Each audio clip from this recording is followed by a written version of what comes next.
The Lord of the Underworld is losing it from all the racket this girl is making down here.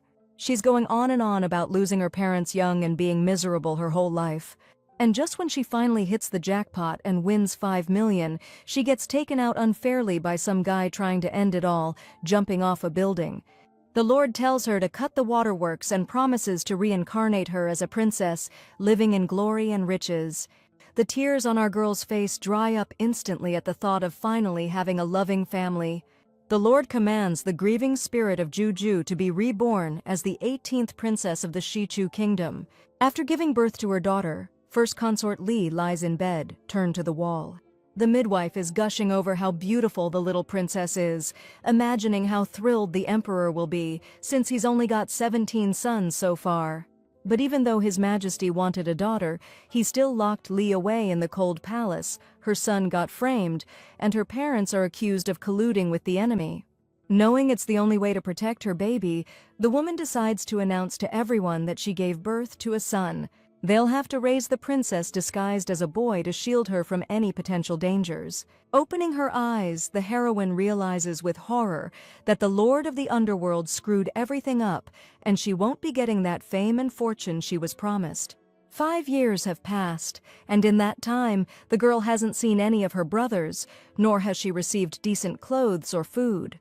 Musing on her unfair life, the heroine amuses herself by climbing a hill near the house. Just then, Princess Anyang passes by with the Emperor Jiang's second concubine.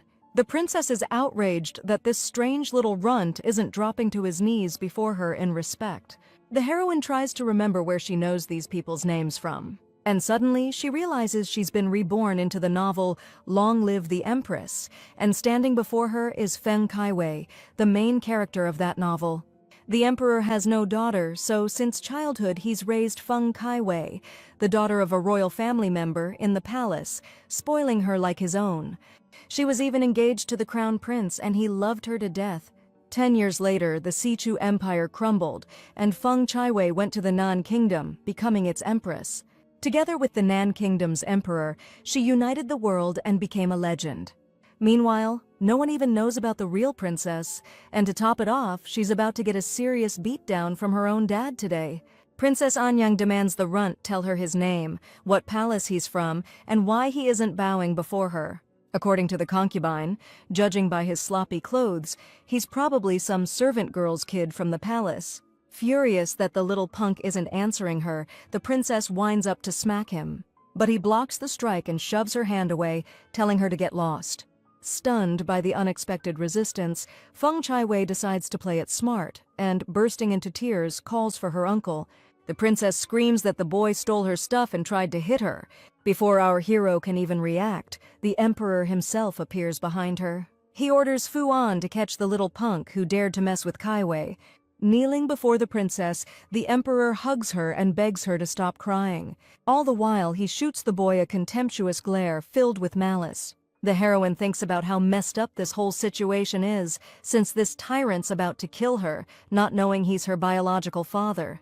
The emperor asks the eunuch who the boy is and where he's from. He's told that the child was born to consort Li in the cold palace and is the 18th prince. With a wave of his hand, the emperor orders them to seize that brat and beat him to a pulp. The heroine doesn't get what this tyrant sees in Kaiwei, who lies without batting an eye, and she couldn't have stolen anything with so many people around. It doesn't surprise her anymore that in 10 years the Sichu kingdom will fall, since it's ruled by a tyrant who can't tell right from wrong. This is the second time the emperor thinks he can somehow hear the boy's inner thoughts. He whips around, surprised, realizing he's the only one who can hear it. The emperor orders the servants to halt, 'cause he's got a question for this little punk. The heroine's trying to figure out what's going on, and if she can dodge another freaking reincarnation. And out of nowhere, the emperor asks Kaiwei what exactly the kid stole from her.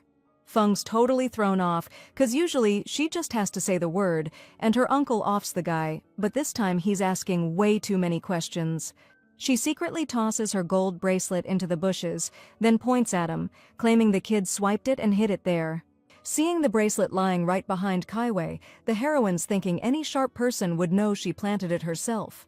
She glares at the emperor, hoping he ain't blind and can spot a lie. Hearing the kid's inner voice again, the emperor thinks to himself that he shouldn't even be considering such obvious stuff. Turning to Kaiwei, he calls her out for lying and suggests calling the guards to interrogate her. Kneeling before His Majesty, the princess admits she screwed up and promises not to do it again. The emperor orders Kaiwei to be taken to the Dowager Empress.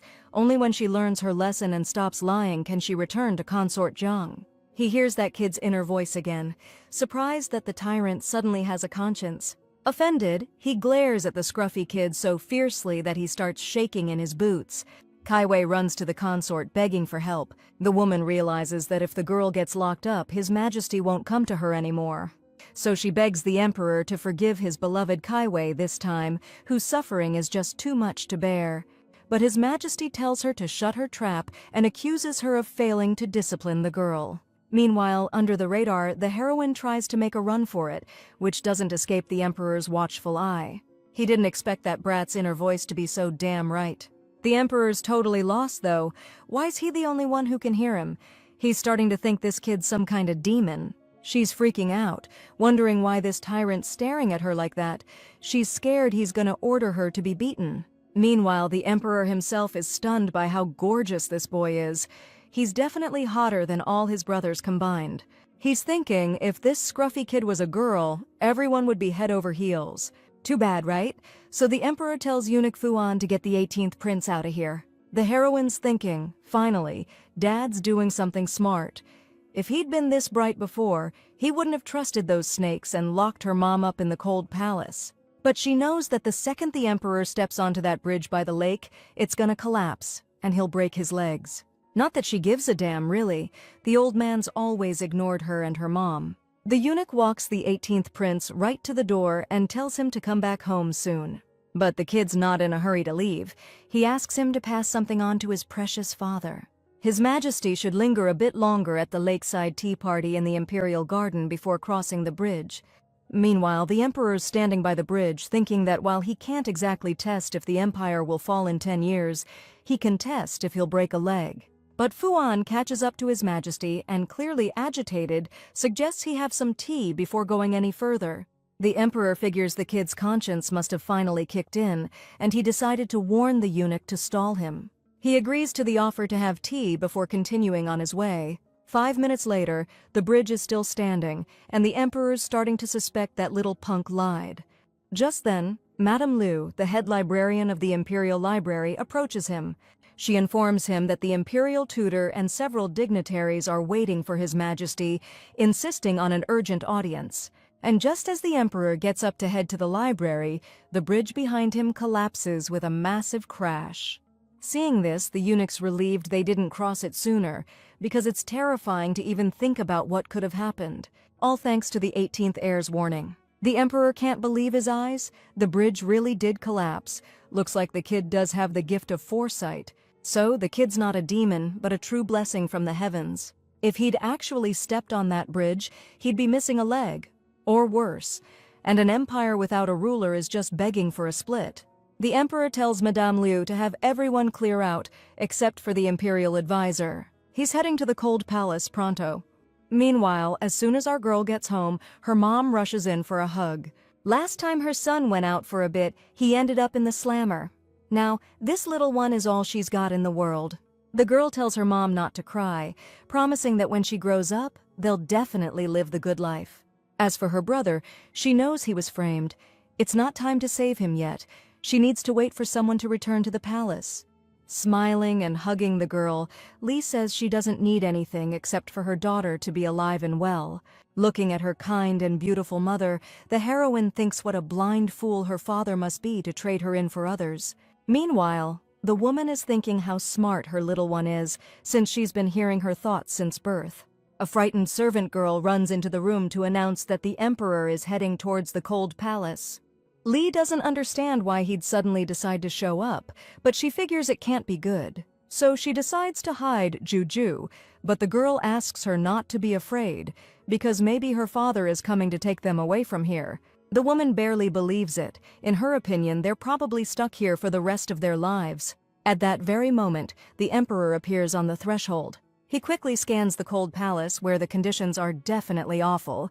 The first consort drops to her knees before him and wishes His Majesty 10,000 years of health. The emperor's eyes are glued to the woman. Even in those simple clothes, she's stunning, like a lotus rising from pure water. And damn, she's only gotten more captivating over the years. He reaches out a hand to help her up, telling her to skip the formalities and have a seat. Nursing his tea, the emperor ponders how to reward Juju for saving him. But he's hesitant to announce the kid's future-telling abilities to everyone. Plus, after all these years, the boy might be holding a grudge and refuse to help with any predictions. Consort Li frets that the emperor doesn't like the tea, but then an idea hits him. He announces that he's reviewed her case of, shall we say, misconduct, and since she raised the 18th prince, she's free to leave the cold palace. While Li thanks His Majesty for his grace, our girl's thinking, finally, my old man's coming around. If he keeps this up, I might actually start to like him. Hearing those thoughts, the emperor thinks, I don't need that little brat's affection. The whole world already loves me. Jojo sighs, realizing suddenly that her deadbeat dad doesn't need her love either. All these thoughts sound pretty pathetic to the emperor, so he turns away. Your Majesty, the eunuch reminds you that you're still expected in the imperial office for a matter of utmost urgency. Before leaving, the emperor informs Fu An that the Autumn Water Palace now belongs to Consort Li and the 18th prince. He orders him to personally oversee their move and select the finest treasures from the imperial vault for them. He barely gets out the door when he again hears Ju's thoughts, who figures out that father is going to discuss military affairs at the border. Except in this battle, Western Chu won't just lose, but they'll lose 30,000 soldiers, and the emperor will have to cede land and pay tribute, suffering massive losses. The ruler freezes, because losing so many soldiers would be a catastrophe, and all of this could be a harbinger of the empire's doom. Fu An doesn't understand why His Majesty has stopped, especially knowing how urgent this matter is. However, the emperor unexpectedly returns to the table and declares that he wants to drink another cup of tea before he leaves. He stares at Ju, expecting to learn something more about that defeat, but the girl just wonders why he's looking at her like that. Dramatically rubbing her eyes, she asks her mother to take her to her cot to sleep. The emperor can't wrap his head around how that little punk can sleep soundly while the whole country's on the verge of collapse. He's losing it with worry. And yet, a minute later, Juju's out cold, snoring softly. The emperor tries to wake the little rascal, shaking him by the shoulders. Lai tells him to lay off and not treat the kid like that, even if he doesn't like him. Realizing how weird this looks, His Majesty suddenly claims he just wants to take a nap next to Juju himself. He kicks everyone out of the room, saying he hasn't spent any time alone with his 18th son since the day he was born. Alone with the kid, the emperor asks, what are they gonna do if the Western Chu takes a beating? Hearing him in her sleep, the heroine thinks about that spy from the Southern Kingdom who swiped those critical documents and handed them to the enemy.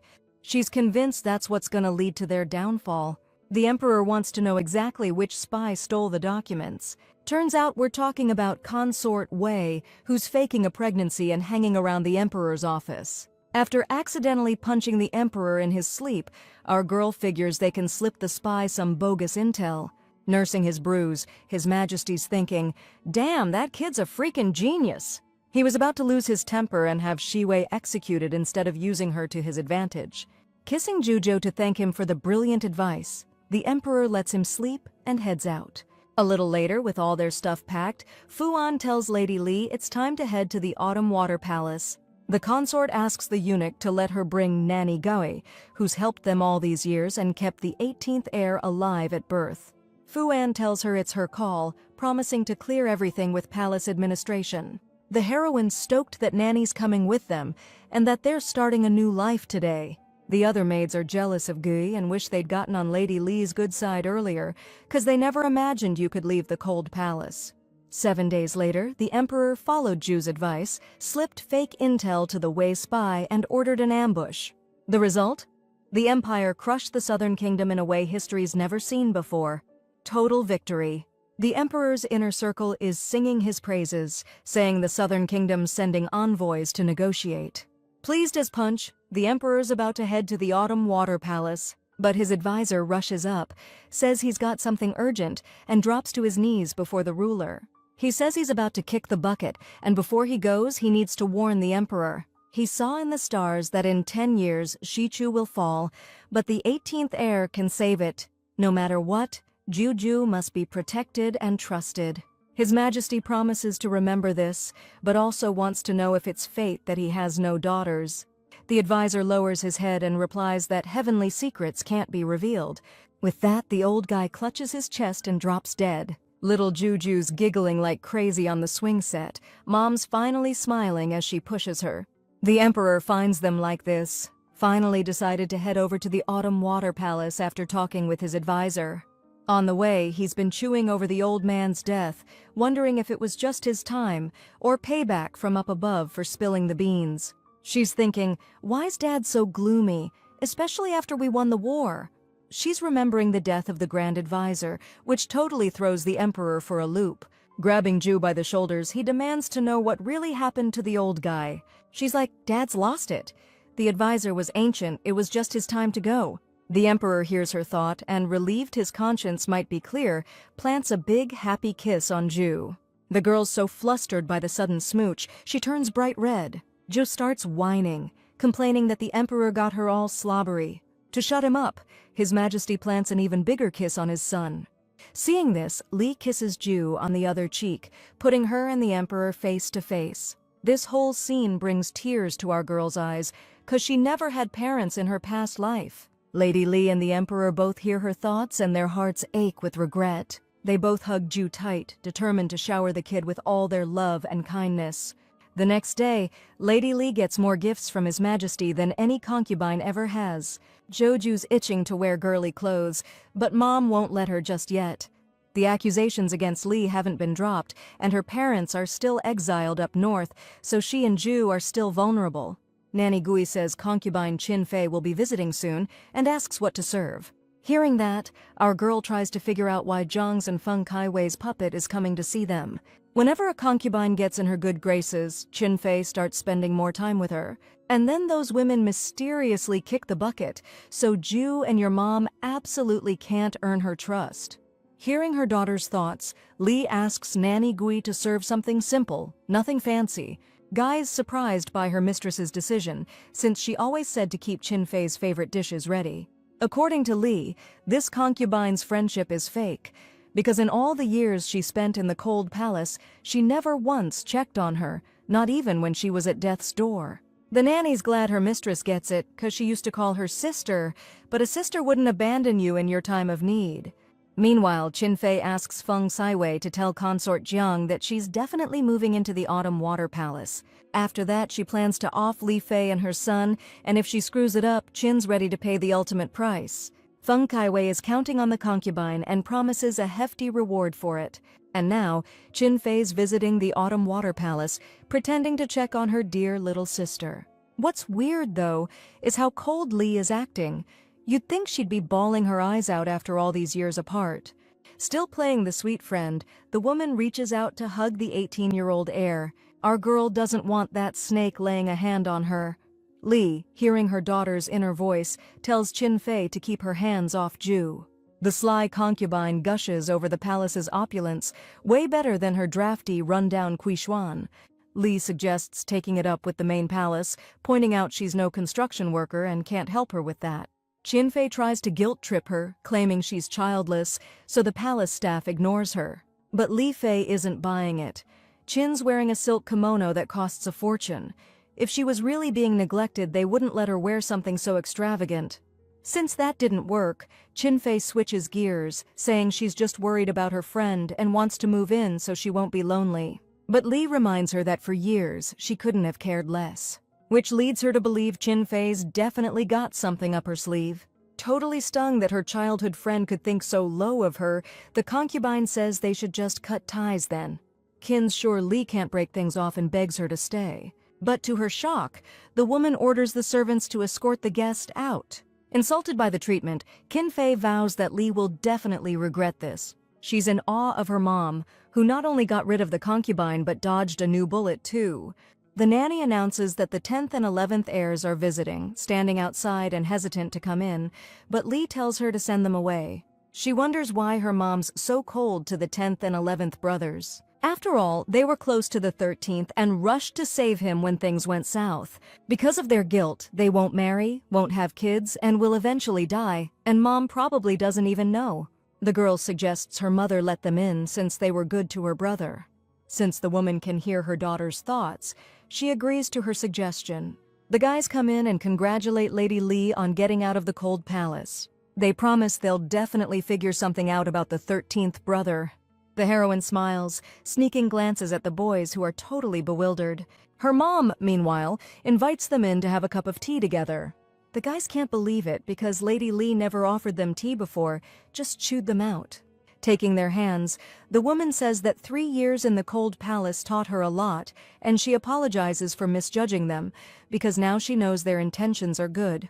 According to the 10th heir, they were the ones acting out of line before, but now they promise not to upset her anymore.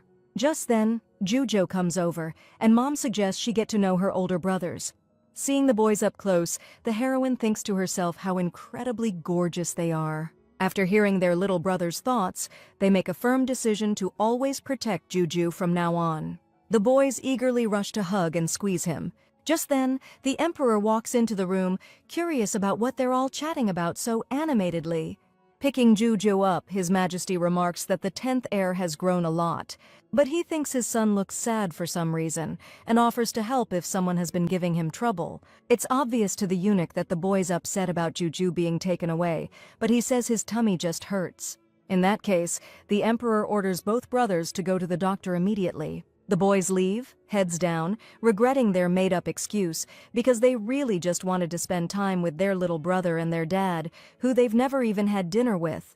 Suddenly, Ju declares that he likes his older brothers, whose tummies are probably hurting from hunger, and suggests they all eat together. The Emperor is happy to grant his youngest heir's wish. During lunch, the heroine notices that both brothers are barely touching their food, probably scared of their father, who doesn't even notice. While she's racking her brain trying to help them out, the boys are thinking about how caring their 18th brother is.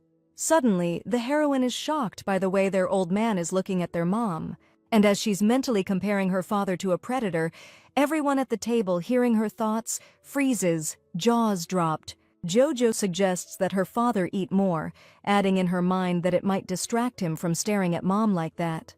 Just then, a eunuch enters the dining hall and announces that Princess Anyang is kneeling at the gates, begging His Majesty for forgiveness.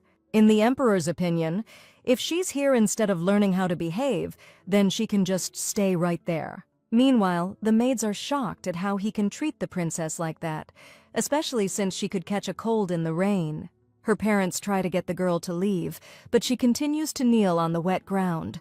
However, despite all attempts to lift her up, the girl insists that she won't get up until the Emperor forgives her. Feng Kaiwei is dead set on getting forgiveness, otherwise she could lose everything, his favor and her fortune. After a bit, the advisors come bowing to the Emperor to tell him that Prince Duan and his wife are taking the princess home, the one he worked so hard to keep at court. Listening to their whining, our girl thinks the princess totally brought this on herself. And His Majesty is not about to let the Duan family push him around. Hearing Juju's thoughts, the Emperor smiles, because this son gets him better than anyone else. Turning to the advisors, he orders them to let the Duan family leave if they're trying to pull this kind of stunt. Super pleased with himself, the Emperor just sits back down like nothing happened and keeps drinking tea with Juju. One of the advisors goes out to the courtyard to announce His Majesty's decision to kick the Duan family out of the palace and ban them from showing their faces here unless they're summoned. And even though her parents are baffled how the Emperor could banish his favorite, Feng Kaiwei's sure that if they hadn't been yelling about leaving, none of this would have happened. To stay in the palace, she needs to make a bold move. Thinking there's still a chance as long as she's here, Kaiwei breaks free from the guards and runs toward the flower bed. A couple of minutes later, His Majesty is informed that she hit a vase, lost consciousness, and needs rest, since she's the only princess. The Emperor declares he doesn't need someone else's daughter when he has his own, and then he stares at Ju with a terrifying smile. Grabbing some kind of dress, he suddenly rushes after the protagonist, offering her to try it on. Even though Juju refuses, the Emperor grabs her and tries every way he can to persuade her. he whispers to the protagonist, offering her 500 silver taels if she agrees to try on the dress. The servants watching this are baffled as to why the emperor wants to put a girl's dress on a boy. They're sure the heir would never agree to such a thing, but he suddenly grabs the dress. Thinking only about the reward at that moment, Juju agrees and runs off to change. When the protagonist changes, does her hair and returns to the room, the emperor can't take his eyes off her. Dad wants Juju to dress like this from now on, 'cause he's got tons of gorgeous dresses for her, and he'll give her anything she asks for. She tells him she doesn't need anything, but in her head she's thinking she only wants to wear dresses from now on. The emperor's over the moon 'cause he finally has a daughter, but the servants think he's lost it. The heir can never live down the shame of being seen in a dress. Later, the 10th and 11th brothers promise Ju they'll help him dress like a boy again and knock the teeth out of anyone who laughs. But she tells them not to worry, 'cause she's actually really happy. Suddenly, she remembers tomorrow's a big day, and if her brothers can get in good with the crown prince, they'll be set. Hearing Ju's thoughts, the boys doubt he can help. They can barely even see the heir, let alone hang with him. The next day, she takes her brothers to the elephant enclosure. Jo knows the crown prince is coming to check out the elephants today, but it's mating season, so one's gonna go nuts and almost kill him.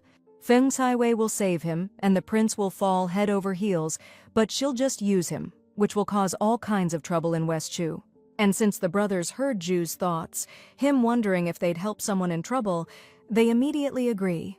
Just then, the crown prince rolls up to the elephant enclosure. They warn him the elephant's agitated because it's mating season and it could even kill. But the animal's already rearing up, smashing the prince's carriage with its trunk. The heir gets thrown from the carriage and slams onto the ground, right under the elephant's massive feet. That's when the 10th heir yells, trying to get the animal's attention and lure it with fruit. Meanwhile, the 11th brother rushes to the prince's aid, trying to bring him around. The elephant furiously charges him from behind and slams its trunk into his back. Finally, the 10th heir manages to grab the enraged animal's attention with a whole basket of fruit. He throws the basket into the cage, and when the elephant charges in, he slams the iron gate shut with a clang. Once things finally calm down, the heroine breathes a sigh of relief. Still, she can't figure out how Feng managed to save the crown prince in the original story if the elephant was so wild.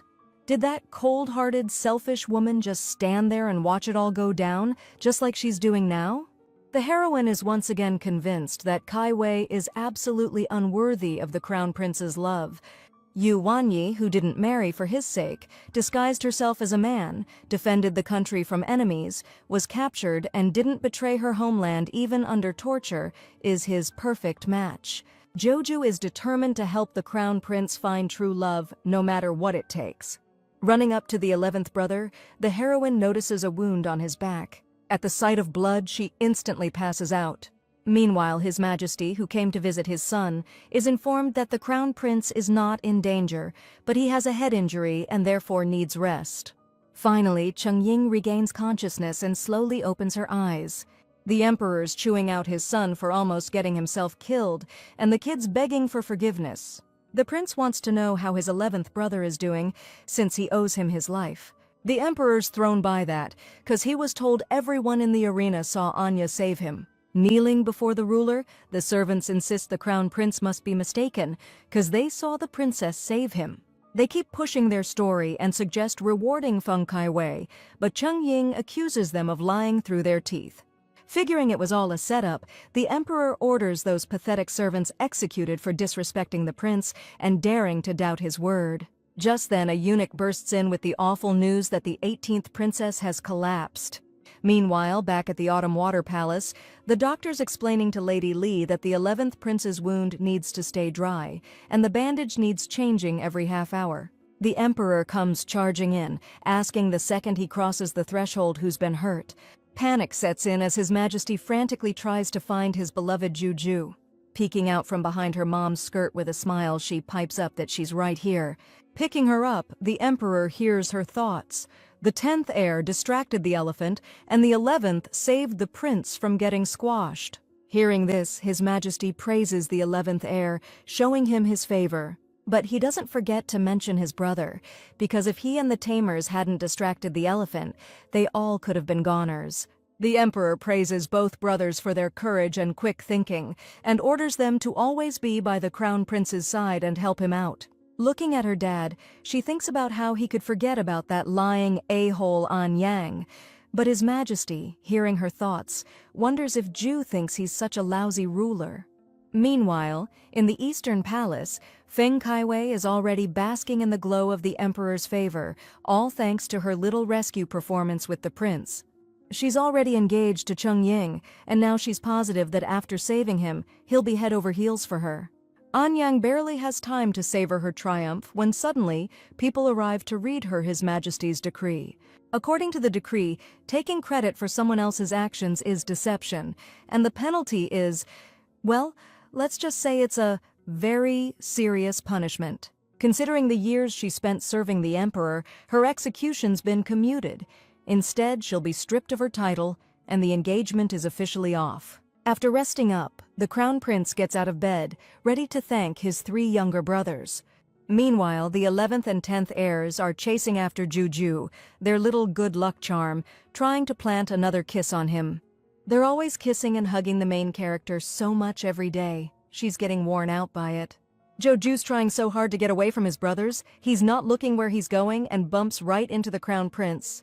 Cheng Ying is checking out his incredibly cute 18th brother with interest and excitement. He's heard so much about him. Meanwhile, the main character can't take her eyes off the gorgeous prince. He's even more handsome in person. Cheng Ying suddenly flinches, wondering what voice he just heard, since Juju isn't saying anything. While the main character's trying to figure out what's happening to him, the crown prince realizes he can hear her thoughts. Cheng Ying tries to pull himself together, telling himself that this all makes perfect sense. Crouching down in front of his 18th brother, he begs to be picked up. The heroine reminds the prince about his injury, adding that she's not a brother, but a little sister. But Cheng Ying claps a hand over her mouth, insisting their father is to blame for everything. He forced the boy to dress as a girl, and now Juju doesn't even know who he is anymore. The prince asks his 18th brother to always remember that he's a boy. Turning to the 10th and 11th heirs, Cheng Ying thanks them for the day they risked their lives to protect him. So he swears to protect them with his own life in the future, and may he be struck down if he breaks that vow. The heroine thinks about what a truly noble guy the crown prince is, and regrets that Kaiwei will ruin him later. And he'll never even know that Yu Wanyi died for him, even though everything would have been different if he'd married her. All 3 brothers watch Juju's bizarre train of thought in stunned silence. At lunch, His Majesty mentions that the Empress Dowager went to the temple with the Empress and Consort Shu to pray, and they'll be back tomorrow. The heroine scowls, thinking about how Consort Shu, her dad's favorite, framed her mom for treason. She wishes the emperor would punish that wicked woman when she gets back to the palace. Hearing Juju's thoughts, the emperor asks what's bothering her and why she isn't eating. But the heroine has no appetite when she thinks about how the charges against her mom and brother still haven't been dropped. To cheer her up, the emperor suggests taking her to the garden to admire the butterflies. His Majesty smiles, seeing the joy on Juju's face, who, despite her sharp mind, is still just a kid. Together they head to the garden, where the heroine, beside herself with happiness, chases after butterflies. However, the walk is ruined when Juju overhears maids gossiping about the Empress's return. They're sure that when the Emperor's favorite Shu returns, the traitor Li and her son will be sent back to the cold palace. When Juju hears that, her mood instantly tanks. Announcing she's tired of playing, the girl heads back to the palace and tells the Emperor to stay put. Enraged, His Majesty orders the gossips rounded up, their tongues ripped out and fed to the dogs, then beaten to a pulp. The next day, everyone gathers at the main palace entrance to greet the Empress Dowager. Juju's worried whether the Empress Dowager will like her and her mother. But Li insists the Empress Dowager is super kind, and back in the day, when she found out Li was pregnant, she saved her life, despite the objections. The Emperor's sure Juju's so adorable, her grandma's gonna fall head over heels for her right away. The heroine smiles, 'cause after all that, she's not scared anymore. And finally, the Empress Dowager returns, escorted by the Empress and Consort Shu. Bowing, the heroine thinks her grandma looks pretty stern and seems to be in a foul mood. Approaching her son, the Empress Dowager announces that it looks like a lot went down while she was away from the palace. Happy to see his mother back, the Emperor introduces her to Ju, who he's been writing to her about. He whispers in her ear that he ordered the boy to be dressed like that, and asks her not to blame the kid or Lady Li for it. The little girl clutches her mother's skirt, thinking about how powerful, intimidating, and scary her grandma's aura is. The Empress Dowager hears Juju's terrified thoughts and wonders if she really is that frightening. Suddenly realizing that she can hear this child's thoughts, she gets a real scare herself.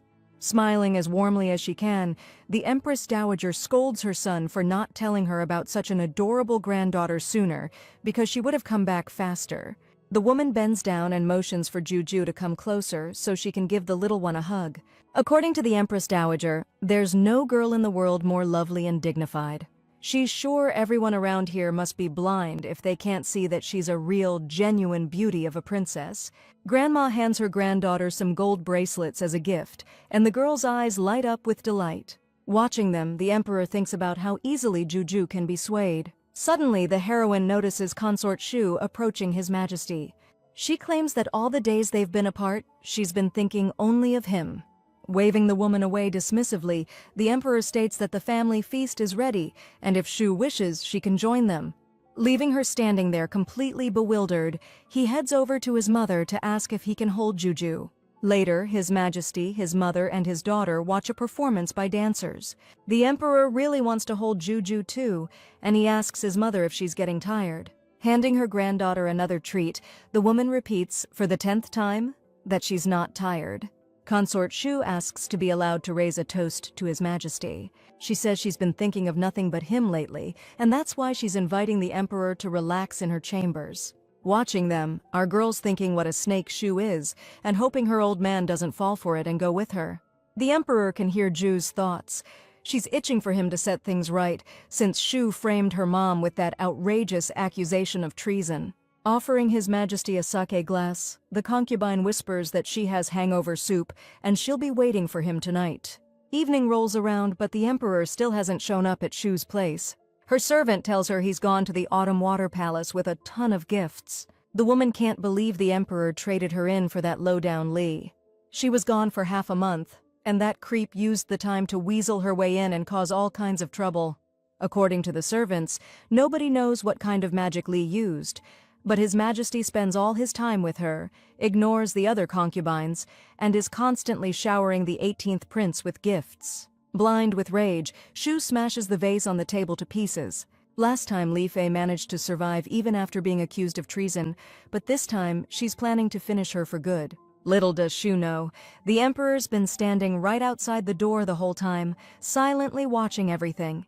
He set a little trap, and this snake, somehow getting support from the palace, immediately showed her true colors. Hearing Shu threaten to not just confine Li to the cold palace this time, but to destroy her, the Emperor signals the eunuch. The eunuch silently unlocks the door, and His Majesty enters the room.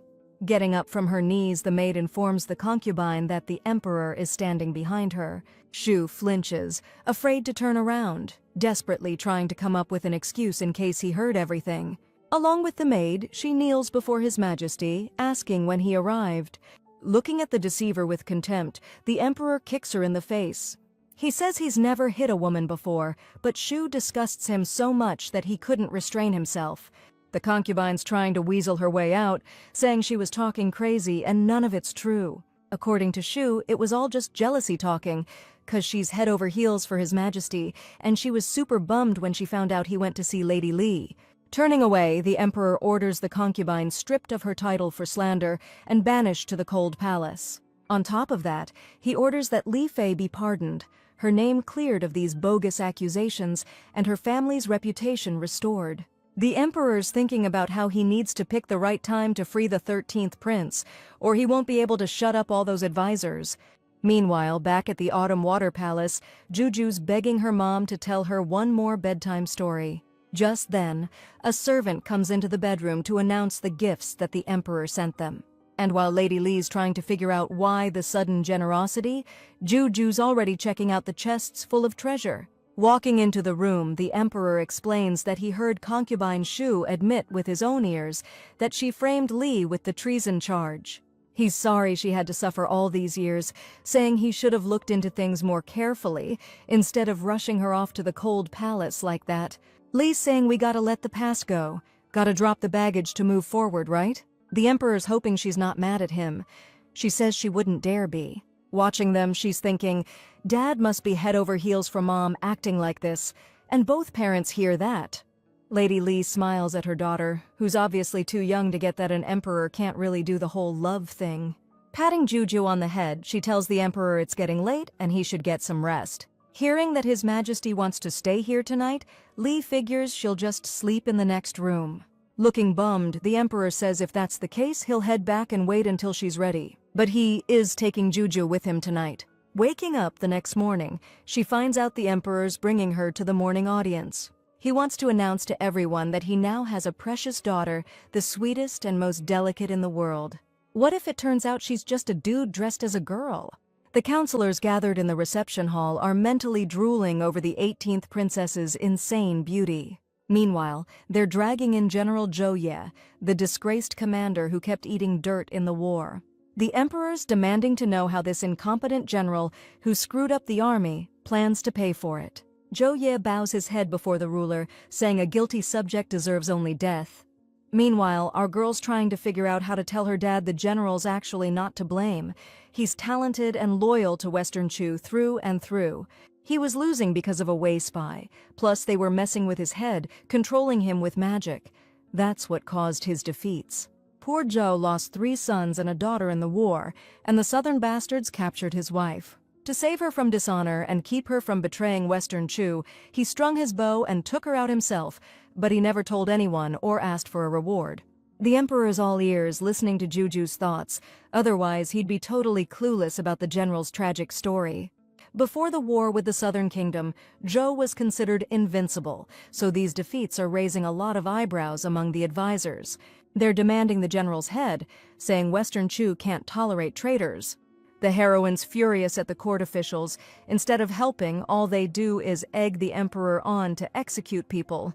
If Zhou's executed, the soldiers will lose faith, there'll be no one to defend the country, and Chu's destruction will be unavoidable. She's just hoping her father will see the truth and realize the general's loyalty. Hearing all this, the emperor tells Juju to just chill out while he deals with matters of state. His Majesty orders the Chancellor and the Chief Justice to thoroughly investigate the reasons for Zhou Ye's defeats, and also look into the circumstances surrounding his family's death. Only then will they deliver a verdict. The general is to be held in custody until further notice, and send the head imperial physician to him immediately. Jojo thinks it might be a good idea to send his deputy instead, since the head physician only has a passing knowledge of that area of medicine. Hearing this, the emperor immediately orders the deputy to go to Zhou, and the head physician can stick to treating the imperial consorts. The heroine looks at her wise and great father with admiration. He's nothing like the blind, cruel tyrant from the book. For that, Jojo gives her daddy a big smooch. The emperor tells his daughter he saved a loyal servant of the realm today, and now his heart is at peace. The heroine is super happy too, that everything turned out this way. Zhou clambers onto the emperor's shoulders and ties his hair into a little bow on top of his head. One of the advisors begs the 18th princess not to do that, saying it's disrespectful to His Majesty. But the emperor himself doesn't see a problem with it and lets Juju do whatever she wants. Later, the heroine wonders why nobody knew about the suffering the general went through. You'd think even if he kept quiet, the emperor would have known something, but apparently he really was in the dark. Maybe someone was deliberately hiding this info, trying to get His Majesty to take out the general. Hearing this, the emperor decides to investigate personally and asks Juju to go to her mom, promising to visit them later. The heroine just can't stop gushing about how awesome and powerful her dad is. Later, after the emperor went to court himself and got to the bottom of things, he summons the general and demands he spill everything. But Zhou refuses to say a word, figuring His Majesty wouldn't believe him anyway. The emperor insists the general tell him what's going on. Whether he believes it or not is his call. According to Zhou, it's all Qian Wengsun's fault.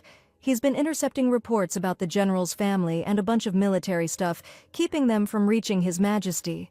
The general's been fighting for years and couldn't exactly pop into the palace to report all this himself. Zhou suspects Chen Wengxin's a spy. Last year, because of him, they almost ran out of supplies during the war with the Southern Kingdom, like, multiple times. The general tells His Majesty to forget he said anything if he thinks it's crazy talk, but if he needs proof, he'll try to find it. Advising Zhou to take care of his health, the emperor promises to look into everything himself. After meeting with the intelligence service, the emperor discovers that Chen Wengxin, who seems squeaky clean on the surface, has practically sold off the entire Western Chu. That traitor helped the Southern Kingdom snatch our state's silver mines 2 years back. He's also tied to General Wen's death and the loss of 3,000 horses last year, the food supply fire earlier this year, and the attempt on General Zhou's life. The emperor's wondering how Western Chu hasn't already fallen, with traitors everywhere. It's a miracle this country's even lasted the past 10 years under these circumstances. His Majesty declares to the Imperial Guard that Qian Wengxin is found guilty of treason. He orders the execution of his entire family, their bodies displayed with consort ways at the city gates as a warning to all. The emperor's convinced Juju is truly Western Chu's salvation. He asks where the 18th princess is, and the eunuch reports she's spending time with the crown prince. He's in charge of welcoming the Southern Kingdom's envoys for peace talks after our defeat, to cede land and pay reparations, and curious Juju won't leave his side. All those characters in the book on strategy for dealing with foreign envoys are making our girls' heads spin. The crown prince wants Zhao Er to light some incense to clear his head. Hearing that name, Juju frowns, 'cause she knows that girl's a spy. She's gonna bring trouble to Western Chu and hurt the crown prince. Hearing his little sister's thoughts, Cheng Ying takes a good look at Zhao Er as she walks in. Jojo knows she's no ordinary girl, but a spy from the south carrying poison on her. Once Western Chu received envoys from the Nan Kingdom, and Zhao Er conspired with one of them, faking his poisoning and creating a reason to take 5 cities from Western Chu. Zhao Er's definitely gonna pull the poisoning trick again to make the kingdom look bad and demand compensation and land concessions. Cheng Ying realizes his position as crown prince could be in jeopardy, 'cause killing envoys is a no-go, even during wartime. Zhao Er knows how to make incense, and she can easily poison people using special spices. The prince wonders what he should do, 'cause even if he offs this girl, dozens of other spies will just take her place. Maybe he should just drink the poison meant for the envoy himself. That'll expose the whole conspiracy, and then they'll be begging to give up territory and pay reparations. But if we can't find the right antidote, he could actually die. And Cheng Ying hasn't even done anything yet. No wife, no kids, hasn't even met this Madame Yu he's heard so much about from Juju. Just then, he hears the little girl's thoughts. Seems like she knows how to get Chu from playing defense to going on the offensive. The prince needs to secretly find the antidote meant for the envoy and reveal it after the poisoning to expose the conspiracy. Cheng Ying can't believe he didn't think of something so simple himself. He happily kisses the clever Juju, his lucky little star. The girl doesn't understand what's going on with the crown prince and why he's messing with her face again. A while later, the girl is diligently grinding special herbs and roots in a mortar. Good thing she learned a bunch of recipes from the orphanage director back in her past life. So even if the crown prince can't find an antidote, Juju can whip one up herself. Watching all this, the emperor asks Madame Li if someone's sick, but she says her daughter just felt like playing with medicine for some reason. His Majesty orders the eunuch to fetch the court physician and bring all the medicinal herbs Juju asks for. He wants his little girl to have a good time and offers to lend a hand. Since the pestle in the mortar is super heavy, she happily takes him up on it. And even though the eunuch thinks the emperor shouldn't be doing this kind of work, he's not even listening and is already rolling up his sleeves. Jo shows him which herbs to grind and shouts that she has the best dad in the whole world. After a little while, she's already holding a bottle of universal antidote. Now she can get rid of all the nasty stuff around here in no time flat. It's lunchtime, and the emperor scoops her up and carries her back to the palace. He seats her at a table piled high with all sorts of treats. She's over the moon, realizing the royal treatment her father's giving her. And the emperor, for his part, is thrilled that his daughter took the initiative and kissed him. On cloud 9, he fusses over her, trying to please her even more. Madame Li watches the scene with a smile, her heart overflowing with happiness.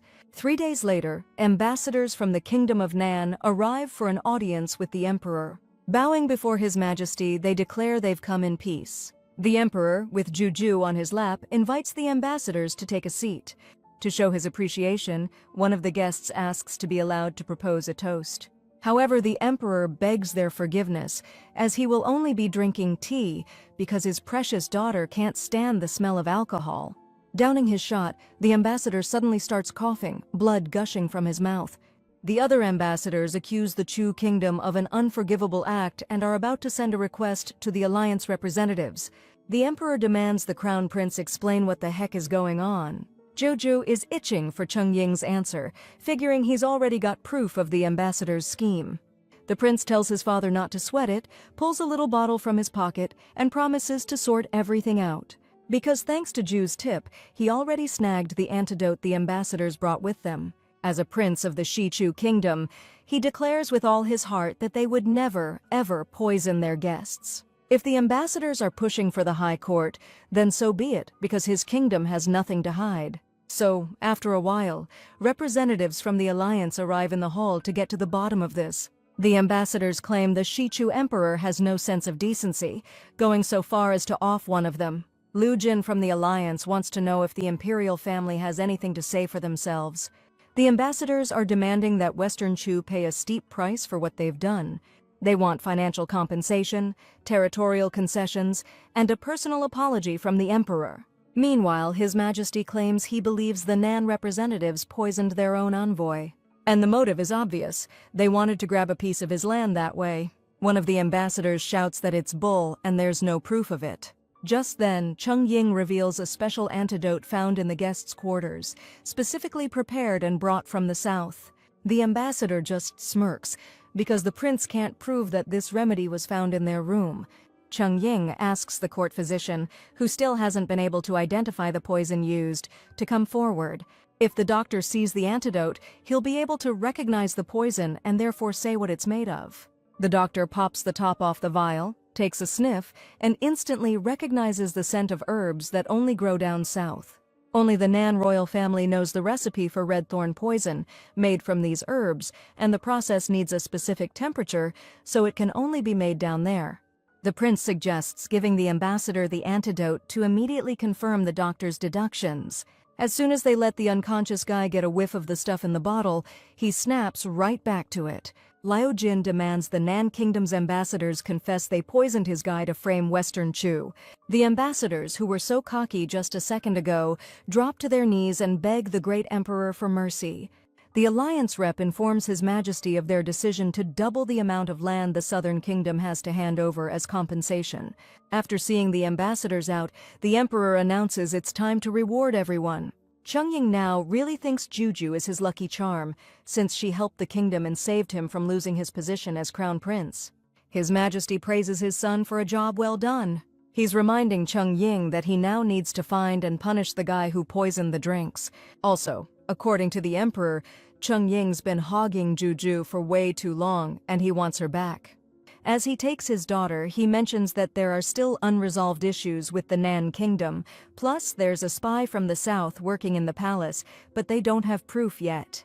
Looks like the enemy's been infiltrating their circles for a while now, so the emperor's sending the crown prince to get to the bottom of it. He, on the other hand, is gonna have some quality time with his precious Juju. The courtiers, totally smitten with the little one, are begging His Majesty to let them hold the princess for a bit, since she's the first girl in 3 generations.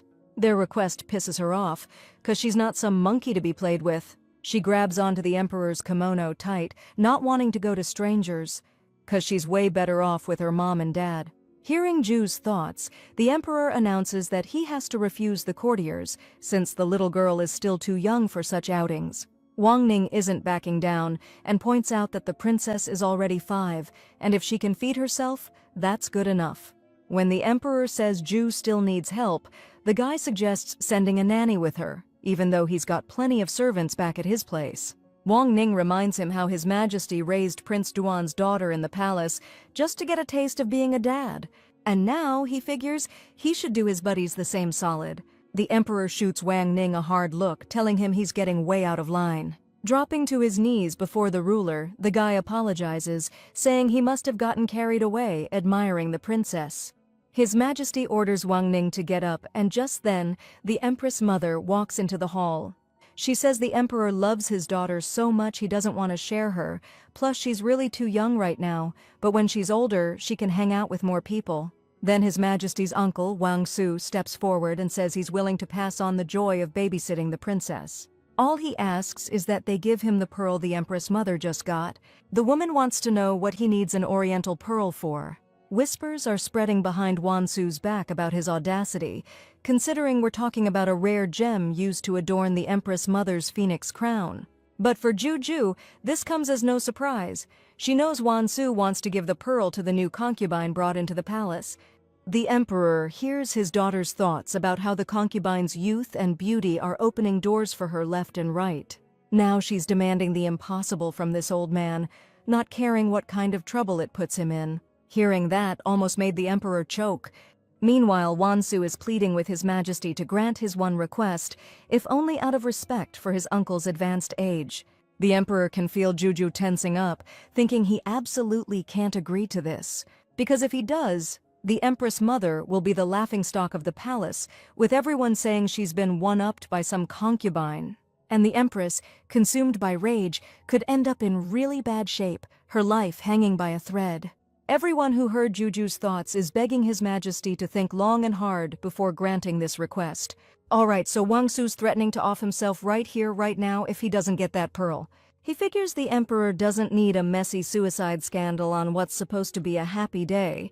His Majesty's glancing at his daughter, desperate for a bright idea, 'cause Wang Su saved the previous emperor and got a lifetime get-out-of-jail-free card for it. Noticing Juju's getting tired and wants to crash, he tries to cheer her up with a sweet treat.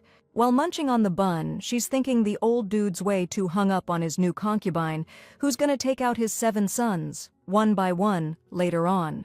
Even though Wang Su can hear the kid's thoughts, he's refusing to believe it. Out of nowhere, Juju pipes up that her dad can get another Dongju pearl just for her uncle. But, they'll have to wait for it to be delivered to the palace. The guy agrees to wait, but double-checks with His Majesty if what the princess said is on the level. The emperor realizes Juju's trying to buy them some time and backs up his daughter's story. He said pearl diving takes a while, and Wang Su will be notified when the haul arrives at the palace.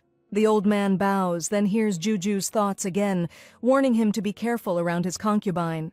That girl's not as innocent as she looks, and in a few days, Wang Su's son will be pushing up daisies because of her. And even though the old man refused to believe what he thought was crazy talk, a few days later, he was actually mourning his son. Standing behind him with a satisfied smirk is that very same concubine, Kaixia. In her opinion, that little punk could have stuck around longer if he hadn't been sticking his nose where it didn't belong, and besides, she's the one who's going to give Wang Su an heir. Suddenly, the grief-stricken old man remembers Juju's warning. He jumps to his feet and demands to be taken to the 18th princess immediately. Meanwhile, the heroine is playing with her fish and changing their water, enjoying the sunny day. Wang Su approaches her, tears in his eyes, and stares at the girl, regretting not listening to her, which cost him his eldest son.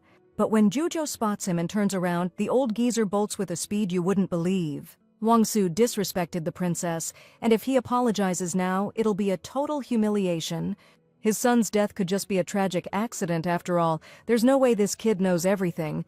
Meanwhile, the heroine's wondering if she's really that hideous. And even though Mom says Juju is adorable, she's wondering why Grandpa Wang Su ran off the second he saw her.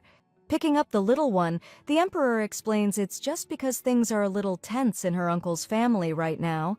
His Majesty's worried Juju's not dressed warmly enough. It's pretty chilly today, and nobody wants her catching a cold. Snuggling against her father's warm chest, the heroine thinks about how he has a really strong yang energy, just like she expected. She asks what that nice smell is coming from the emperor, and says she wants to smell like that too. So His Majesty orders the eunuch to take some oud wood to the princess's chambers. The aide is totally thrown, 'cause this incense is emperor only, and he's never shared it with anyone before. The emperor asks his little sweetheart what else she wants. Imagining herself on vacation, where Dad grants her every wish, she says she doesn't need anything right now. Meanwhile, in another palace, two women are jawing about why the Emperor's so obsessed with this random little kid. One of them figures it's gotta be her looks. But no way a wise and powerful emperor picks people based on something so shallow. Then they remember that the late emperor's adopted daughter, Princess Chin, has a 3-year-old, Anlei, who's way prettier than Juju. They decide to invite her to the palace, betting the emperor will be smitten and kick Lee and her bratty kid to the curb. The next day, our girl is super hyped waiting for her dad, who promised to read her a book. She's getting antsy because he's late and decides to ask her mom what's up. Lady Lee's sure the emperor will show. He's not one to break his word, after all. Since he's late, Juju's gonna make him read 2 whole stories as punishment. Just then, a servant barges in, saying the princess is wanted in the palace gardens. Grabbing her mom's hand, she bolts out of the palace, thinking her dad's got a surprise for her. From a distance, Juju spots her dad, and there's some little girl standing next to him. But then consort Zhang Fei blocks their path, hinting that Lee and her daughter have no clue why they're here. According to her, Juju's only got a cute face going for her, but Princess Alnei is way prettier. So, Consort Lee probably won't be holding on to her spot for much longer. Lady Lee knows the Emperor's favor can be as fickle as the weather, changing in a heartbeat. If he loses interest, she and Juju will be right back in the doghouse. This chick is pissed at the woman who dared threaten her mom. The girl tells her mom not to worry, she's totally gonna win this. Before Dad took the throne, Princess Chin was always the Emperor's favorite and tried to screw over the future heir. Chin got lucky he showed mercy and spared her life when he became Emperor, but these idiots have the nerve to bring her daughter here. Noticing Jojo glaring at her, Consort Zhang tells her not to look at her like that. But then the 10th and 11th princes show up and tell her to watch her mouth when talking to the princess. Jing snaps at the boys, saying that once Anlei becomes the Emperor's favorite, they're all screwed. Before she can even say that even the crown prince won't be able to help them then, the Emperor's angry voice booms from behind. He orders Anlei to get out of his palace right now, but the girl insists she's better than Juju in every way, so she asks for a chance and to stop caring about that slob. That line was a fatal mistake, because for insulting the princess, His Majesty sentences her to 50 lashes. As Anlei begs for mercy on her knees, the Emperor remembers how arrogant her mother was, always throwing obstacles in his path. He's always hated the sins more than anyone, and some boneheads were dumb enough to bring her daughter here. Thanks to Fu An, the Emperor learns that Lady Zhang invited the girl to the palace. Absolutely furious, His Majesty orders that this wicked woman be stripped of her concubine title and banished to the cold palace forever. Turning around, the Emperor suddenly notices Juju standing a short distance away. He rushes to hug his daughter, overjoyed that she came to him on her own without waiting for his visit. Meanwhile, Fu An is already carrying out the Emperor's order and taking the former concubine Zhang out of his sight. His Majesty hopes Juju wasn't scared, but the girl replies that she's not afraid of anything as long as her daddy is with her. But then the girl sighs, thinking that even though she's brave, her mom was really worried. Jojo wishes her father had noticed how scared her mom was. Hearing her thoughts, the Emperor approaches Lady Lee. Thinking Zhang filled her head with nonsense and Lee's freaking out, he swears he'll always protect her and Juju. The heroine is over the moon that her dad finally noticed her mom, and now she thinks he's awesome. All three are so caught up in their happiness, they completely miss the nasty look someone's giving them from around the corner. Since the Emperor couldn't read Juju a story today, as punishment, he promises to read to her every day next month. Suddenly, Wang Su's third son bursts into the room, shouting from the doorway that something terrible has happened. The eunuch reminds him about proper manners and forbids him from rudely disturbing His Majesty. But the kid insists it's urgent, needs the Emperor and Princess's attention, and begs them to save his father. Seeing his uncle on a stretcher, His Majesty tells his daughter to rest while he goes to figure out what's going on. Accompanied by Fu An, he goes out into the courtyard and asks Prince Su what happened. Turns out his other brother died in an accident half an hour ago, and his dad couldn't take it and passed out. Before he went under, he started yelling and calling for Her Highness the Princess, so his son brought him here.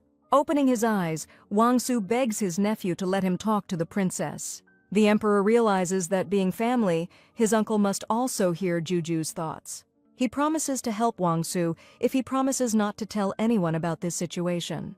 Realizing that the emperor can also hear the princess's thoughts, the old man swears an oath to him. His Majesty states that his uncle should have gotten rid of that woman, and then his sons would still be alive. But now she's got influence and resources that Wang Su gave her. He's lost control, so the emperor is forced to send the royal guard to take care of things quickly. The old man gets it and only regrets not listening to Juju sooner. Several months pass, and Wang Su, whose third son has developed a nasty cough, comes to ask the princess for advice. The heroine's like, "Why's he coming to me? I ain't no doctor and the dude ain't gonna kick the bucket from a cough." Next day, Wang Su shows up at the girl's place asking what he should do cause his fourth kid lost a sparring match. She's not a coach, all she can say is train harder. Later, this old guy shows up cause his fifth son got roughed up by his wife. Juju's starting to lose it from all his questions. The heroine bursts into the palace where her mom and dad are talking about her birthday. She throws herself at the emperor, bawling, and he demands to know who messed with his little girl. All Juju can think is how to get Grandpa Wang Su to chill out. She's tired of hearing about his sons tripping, coughing, and especially getting beat up by their wives. His Majesty laughs and promises the girl he'll limit the uncle's visits to the palace. Then he tells her he's planning an amazing celebration for Juju. He promises tons of guests will be at her birthday party, and that news gets her super hyped. The heroine's thinking Yu Wanyin has to be at this banquet. Even though her dad started looking for concubines for the heir, he hasn't had any luck yet. She's betting the emperor's gonna marry Yu off to the crown prince. They're destined to fall in love, and you couldn't find a better match for her brother. Wondering who the heck this Yu Wanyi is, His Majesty informs Juju that the prince will be handling the banquet arrangements. She's trying to imagine what kind of gifts they've got for her, but she doesn't want to be picky and will be happy with anything. Truth is, she's dying to try some imported goodies.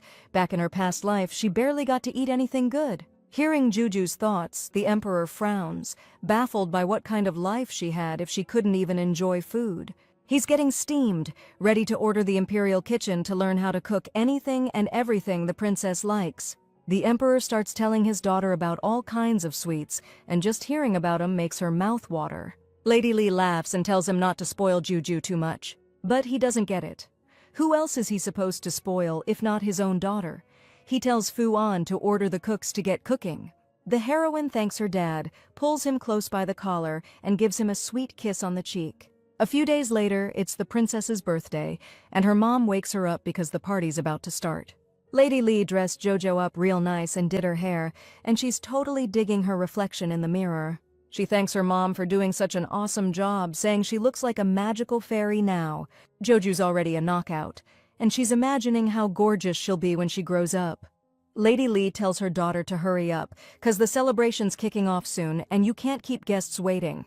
Before heading out, Jojo hugs her mom and says she's super beautiful too, like a giant fairy. Stepping out of the palace, the main girl notices that the guests don't seem to have arrived yet. She thinks her mom shouldn't just stand around in plain sight, cause with looks like that she could make a grand entrance. So, before the banquet gets underway, Juju suggests they head to a side room and grab some tea. After thinking for a sec, Lady Li replies that she could really go for some tea. The girl nudges her mom into the next room while she gets ready to go look for her brother. After tearing through the whole palace, she's totally confused why she can't find Sister Yu Wanyi anywhere. She decides to head outside and check the courtyard, and that's when she sees something awful. Feng Kaiwei, along with her maids, Xiao Hong and Xiao Yu, are picking on her ninth cousin, calling her a freak. That's Nan Yuansen, the daughter of Madame Li's illegitimate sister, so Juju's cousin. That birthmark on her face they're calling her a freak for? It'll be gone soon, and she'll learn business and make a fortune. Shielding her cousin, our girl promises to protect her and tells Feng to lay off. When Kaiwei learns that they're cousins, she smirks all nasty-like. According to her, Nan's a pathetic creature because her mom's weak and her dad doesn't give a damn about them. Feng thinks it's ridiculous that Her Highness is sticking up for a girl like that, but the princess doesn't see anything weird about it. She's young, yeah, but not so young she'd ditch her own family.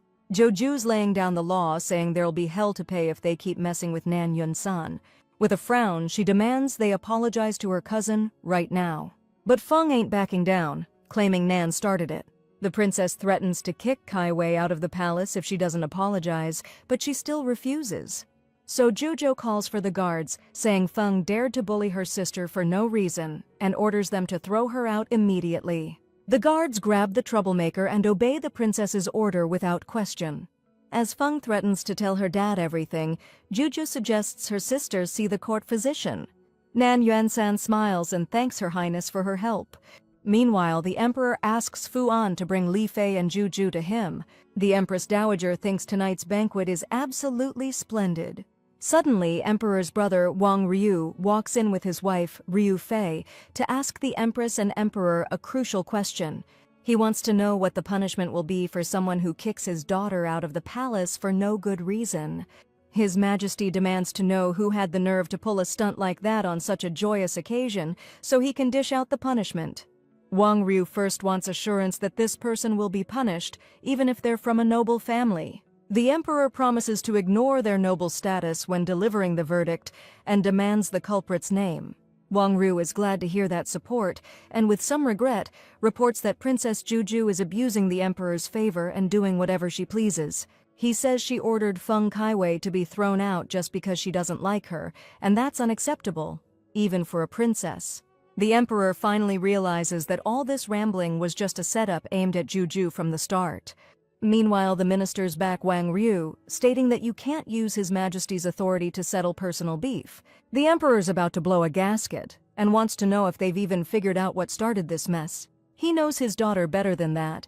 He's sure she wouldn't do something like this, so he demands they bring her in to hear both sides. The heroine shows up with Nan Yuansan, hand in hand, and both girls greet His Majesty. Now that the culprit is here, Wang Ryu, with a nasty smirk, demands she be punished. The Emperor asks Juju if it's true that she kicked Feng Kaiwei out of the palace for no reason. Hearing that, the heroine refuses to swallow that garbage, saying Feng brought it on herself. The Emperor tells the girl to explain her side of the story, promising to get to the bottom of it.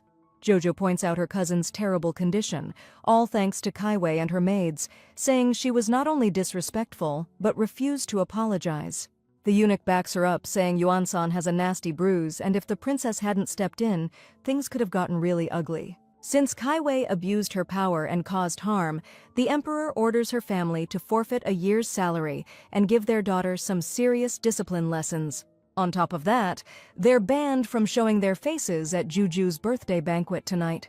The heroine's stoked with how Dad handled things. Now she can hang out with her sis, and later they'll rake in the dough together. Yuan-san's sure she'll never forget this, and one day she'll definitely pay Juju back for her kindness.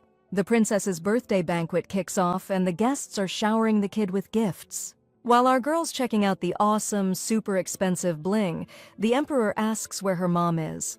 And that's when Juju realizes she totally spaced on her. Finally, Madame Li Fei walks into the hall, and everyone starts whispering about how unbelievably gorgeous she is. The emperor walks up to her, lays on the charm, and can't wait to drop some good news. Li Fei's family was exiled for, stuff. But the truth's out now, and he sent people to bring them back. The heroine congratulates her mom on the amazing news, and the three of them share a big, happy hug. As Juju's enjoying the feast, she overhears Fu An telling the prince that Yu Wanyin was caught spying on someone from a tree, and she remembers this whole scene from the original story. You got busted up in that tree, accused of being a spy, and that's when Cheng Ying started to really distrust her. But she actually climbed up there to help a baby bird that fell out of its nest, so Juju rushes out with her brother. They get to the garden and see Yu Wanyin putting the little bird back in its nest. Just then, Nan Baolin, Nan Yuansan's stepsister, comes up to the prince. She demands that Yu Wanyin be punished for acting indecently, secretly watching some guy like that. Furious at being slandered, Yu spins around, loses her balance, and falls out of the tree, but the prince manages to catch her. Wanyin's flustered and thanks His Highness for saving her. He's glad she's okay, but he wants to know why she was up in the tree in the first place. Before she can answer, Baolin pipes up and says it's all because she wasn't taught any manners. She's still going on about Yu stalking someone, demanding she gets punished. Sis runs up to her brother, begging him to think this through and listen to Lady Wanyin. In his head, Juju's hoping Cheng Ying doesn't let those lowlifes trick him. Hearing her thoughts, His Highness says his sister's right, and he has no reason to accuse Lady Yu of anything. Wanyin tries to explain, but for some reason, with the prince around, she can't even string two words together. The heroine's thinking, Chung Ying needs to realize Yu's just shy because she's got a thing for him. The prince is glad he can hear Juju's thoughts, cause otherwise he might have accused the girl. He's heard Yu's usually pretty articulate, but she's definitely flustered now, and he kind of finds it cute. Chung Ying tells the girl not to worry and promises he'll understand everything when she explains. Calming down, Yu tells how she climbed a tree to put a baby bird back in its nest, and the prince is blown away by how kind she is.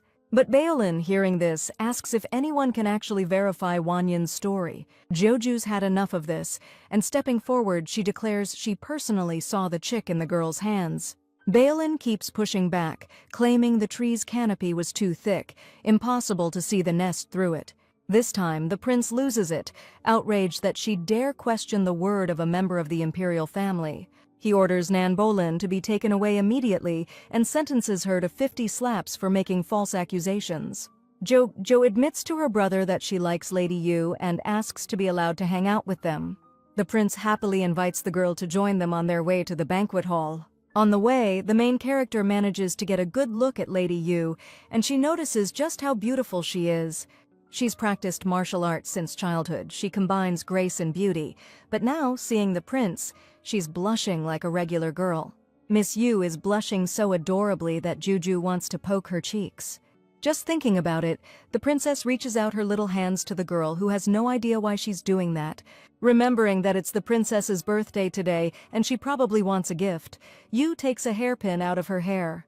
She congratulates the little one and asks her to accept the hairpin as a gift, promising to give her other presents later, back at the palace. The princess realizes she might have seemed like a spoiled brat, but asking to touch Yu's cheeks would probably have been even weirder. Hearing her thoughts, the crown prince decides to take matters into his own hands. He walks up to Lady Yu and whispers in her ear what the princess really wants. But the girl thinks His Highness wants to get a little too close for comfort, and she's worried it'll look inappropriate. Chung Ying tries to explain to Yu that she's got it all wrong, and that Juju was the one who wanted it. The girl is completely flustered, and taking advantage of the fact that they've already reached the hall, runs inside saying her father's waiting for her. The princess can't figure out what her brother said to Lady Yu that made her run off so fast. Chung Ying says he just told her Jo wanted to, fuss over her cheeks a little. The heroine's freaking out, thinks Lady Yu ran off cause the idea just totally wigged her out. Chung Ying tells his little sis not to cry, promises he'll talk to the girl and clear things up. Just then, the emperor walks up, scoops up Juju, and asks why she's bawling. Chung Ying apologizes, says it's all his fault, he messed up. The emperor tells his son to make damn sure he doesn't screw up like that again. Back in the main hall, Juju doesn't even want to cry anymore, but the tears just keep coming. Looking at her, the emperor thinks even with the past life memories, she's still just a kid. He decides to cheer her up, offers her some super tasty treats. Weirdly enough, it works. Jojo completely forgets what she was upset about. Once she calms down, the prince asks her to explain how he made her cry. She insists it has nothing to do with Chung Ying, but she's too embarrassed to go into detail. Her father wants the truth and promises to support Juju, but she dodges the question and gets up from the table, pretending she wants to play for a bit. She's determined to win over Lady Yu herself, because she can't rely on the Emperor's influence for everything. Finally, Juju finds the girl and decides this is the perfect chance to get on her good side. But as she runs towards Lady Yu, she bumps into the eldest prince. He stares intently at Juju and asks if this is the boy everyone mistakes for a girl. She greets the eldest prince, thinking about his tragic fate. In the book's plot, 10 years from now, when Shichu falls, an enemy general will behead him on the battlefield. Hearing her thoughts, the eldest prince tries to figure out what that voice is, where it's coming from, and why it says he'll be beheaded. The prince is all, "What kind of crap are you spouting, Juju?" But the girl's clueless, like, she just said hi. Everyone around is scratching their heads too, wondering why His Highness is flipping out over a simple greeting. Pissed, he spins around ready to bail, but then he hears Juju's thoughts again. She was gonna warn him he'd eat pavement today and lose a tooth, but judging by his attitude, he'd never believe her. So, whatever, let him be toothless. The prince is totally not buying it. He's been training in martial arts for years, no way he's gonna trip on flat ground. Before he can even finish that thought, he steps on his own kimono, and the next thing he knows, he's sprawled out on the floor. The emperor shows up because of the commotion, and when the prince turns to face him, everyone sees he's missing a front tooth. The heir can't believe it. Not only did he bite it, but he humiliated himself right in front of his majesty. Watching the whole thing go down, Juju's thinking the prince looks pathetically miserable right now, and he doesn't deserve it. I mean, the guy does a ton to protect the empire, and we can't let the emperor lose faith in him. So, she tells her dad that her brother's been spending way too much time on the battlefield. He's not used to fancy clothes, and besides, they clearly got the wrong size for him. The emperor's once again blown away by Juju's insight and promises to make sure the military guys get a different dress code for future events. He tells his eldest son to go see his mother, who's a skilled physician, and get that wound taken care of. The prince, stunned by how smoothly Juju covered for him with their father, thanks His Majesty for understanding. He's feeling pretty awkward about how he initially treated the princess so harshly. The prince just doesn't get one thing. How is it possible that the youngest heir is actually cuter than any girl? The heroine runs over to Lady Yu and asks if she can sit next to her. The girl offers Her Highness something to eat, but she declines, saying she's already full. In that case, Yu suggests eating later and then watching the dance performance together. As far as she knows, the performers are rare guests from the Southern Kingdom, sent because they're having trouble paying all the compensation in cash. Word is they sent a 9-year-old hostage to Shi Chu, and Lady Yu thinks that's just awful. The heroine's trying to remember which hostage from the south they're talking about. It's the main character, who, after taking the throne, will personally lead the armies and wipe out Western Chu. Joju's freaking out, cause if they bring him here, it could be a total disaster. Ever since the heroine woke up in this body, she's been surrounded by love, and she's genuinely grown attached to her family. And for their sake, she can't just sit back and watch the country get destroyed. So she asks Lady Yu if she knows where they're gonna keep the prisoner. The girl doesn't know. She's only heard that the emperor himself will be in charge of it. Ye suggests Juju ask her father about it after the banquet, and just enjoy the celebration for now. The heroine's torn, cause she doesn't want to ruin the party that was thrown just for her, but she can't put this off either. As the guests finally start to clear out, Juju goes looking for her dad. The emperor scoops her up and asks her to hang out while he talks to her brother. His Majesty enters the chambers of his eldest son and his mother, the brilliant Dr. Hu Fei. They both greet the emperor with deep respect. Jo hops out of her dad's arms to ask her brother how he's feeling. The prince is struck by how, despite the way he's treated her, the princess is still so kind to him. His mother thanks Juju for her concern and says she's already treated the wound and found the right stuff to fix his tooth. It seems incredibly cute to her that a fearsome army commander is so embarrassed about a missing tooth. Hearing those thoughts, the prince yells that he's fine and doesn't give a damn about losing a tooth. As he says this, he opens his mouth so wide that it looks like he's gonna swallow her whole. The emperor tells his son to watch his mouth around Juju and sends him to cool off. The prince vows to get on the princess's good side just as soon as he gets his tooth fixed. Leaving his palace, she asks her father not to be mad at her brother, saying he didn't upset her at all. The emperor's thrown cause Juju's been so nice to his eldest son from the jump, even though she was frosty with him at first. Our girl sees an opening and asks her dad where they're holding the prisoner, but he tells her to steer clear. Jo smiles and says she needs to know where he is so she can give that place a wide berth. Then the emperor catches her thinking she shouldn't be kept in the dark at a time like this, with the empire on the verge of collapse. Figuring the kid's somehow tied to the fall of Chu, he's itching to grill Juju about it. But she's still so young, and he wants her to have as carefree a childhood as possible. Still, looks like some things can't be put off, cause you can't dodge every bullet. So the emperor decides to tell his daughter that the prisoner will be held in the Jiguan Hall. He promises to let her see the guy, but only after giving him a heads up so they can go together. And despite promising to be careful, Juju takes off on her own to check things out.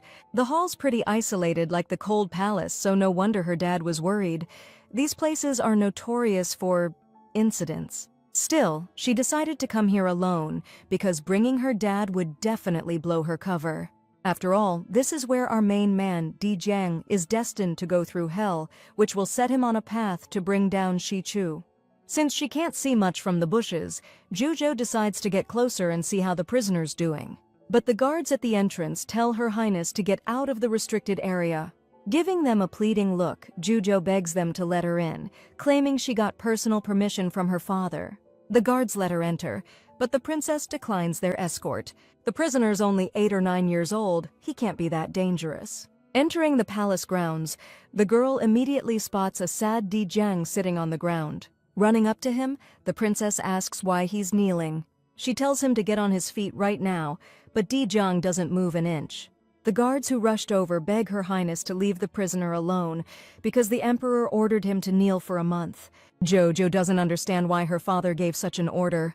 They explain that the emperor believes the southern kingdom's treachery knows no bounds, so they can't let the prisoner out of their sight. They need to keep him under control and assert their power by intimidating the southern lords. Zhuzhou thinks about how agonizing it must be to kneel like that all day long. To the southerners, this kid is just a pawn. The book mentioned that the ruler of the southern kingdom had bad knees that ached terribly in bad weather. No shocker that after wiping out the Western Chu, Emperor Di Jiang lopped off the legs of the entire royal family. Zhuzhou says it's His Majesty's order, so for now there's nothing she can do to help him. Covering Di Jiang's hands with her own, she tells him not to worry and promises to go talk to her father right away. The princess is going to try her best to convince the emperor to reverse the punishment. Zhuzhou runs off, and Di Jiang silently watches her go. He mentally kicks himself, calling himself an idiot for even believing the princess for a second. Now he figures he shouldn't get his hopes up, cause that was probably just an excuse to get out of there. When Zhuzhou rushes to the emperor, he's surprised she's so dirty and asks if she's hurt. The heroine claims she's fine and tells him what she learned about his order to keep the prisoner kneeling. Finding out Zhuzhou went to see the prisoner alone, the emperor gets pissed, cause he told her not to do that. She reminds her father that their prisoner is just a kid, and asks him to call off the punishment. His Majesty doesn't see why he should, since the enemy kingdom is always plotting against them, and they need to show them who's boss. She wonders what to do now, because if things stay like this, Di Jiang will hold a grudge and get back at them 1,000 times over. The emperor listens carefully as she explains that this kid is destined for greatness, and when he starts uniting the world, it'll be too late to apologize. He remembers Zhuzhou mentioning that the fall of Shi Chu was connected to this boy, but he didn't think he'd be such a big player in the war. After thinking it over, the emperor agrees that making the prisoner kneel all day is pointless. But before she can celebrate his decision, her father suddenly declares that they need to off him right away. Zhuzhou tries to convince him that it's not the best move, because the whole world could accuse them of being cruel and heartless. In her mind, she's just thinking that Di Jiang is the main character, and if they try to kill him, he'll survive and come back for revenge later. The emperor thinks about it. He was almost taken out as a kid too, but he always survived by some miracle, like fate was protecting him, and when he took the throne, he immediately got even with those who wronged him. The heroine's convinced that if her father gives this kid a shot, he could be their hope for the future. Even as a prisoner from an enemy kingdom, the kid doesn't deserve to be treated like this. The emperor's letting his daughter do what she thinks is right, and he's allowing the prisoner to stand. Meanwhile, Di Jiang's thinking that girl probably isn't coming back. It's been way too long. He's trying to tell himself to forget about her, to just get those thoughts out of his head. Then, out of nowhere, Di Jiang hears the guards greeting Her Highness. The princess excitedly runs to the boy, yelling that she managed to convince her father. The emperor gave his okay for him to get up off his knees. Since the prisoner isn't moving, Zhuzhou offers to help him up if his legs are hurting. Looking at the princess, Di Jiang can't figure out if this is for real or if he can even trust her. The princess calls for the court physician and asks him to check the boy's legs. But when the doctor leans over him, Di Jiang roughly pushes him away, saying he's fine. Zhuzhou tells him not to worry, saying the doctor will help. After examining his knees, the physician says they're only slightly bruised and will easily heal with some ointment.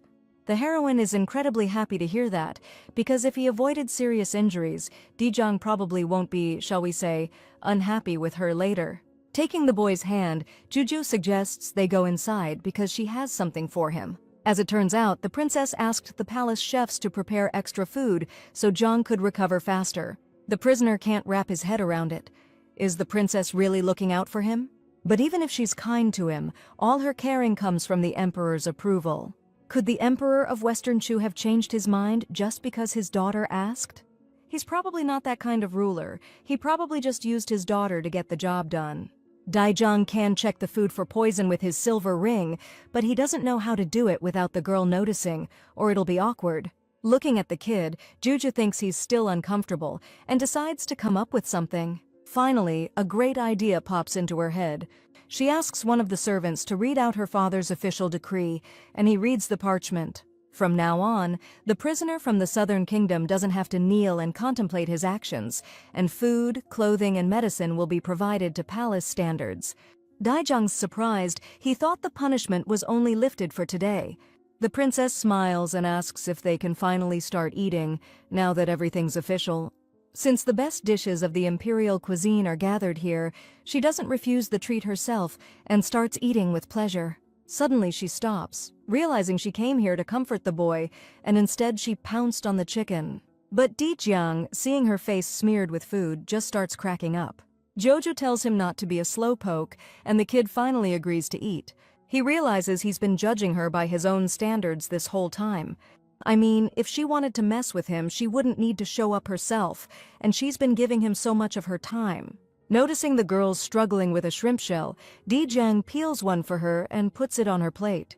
Later, one of Daijang's advisors comes into his chambers to talk about what happened. According to the guy, it's no secret Emperor Shichu despises his family, and it's unlikely the words of one little girl could completely change his mind.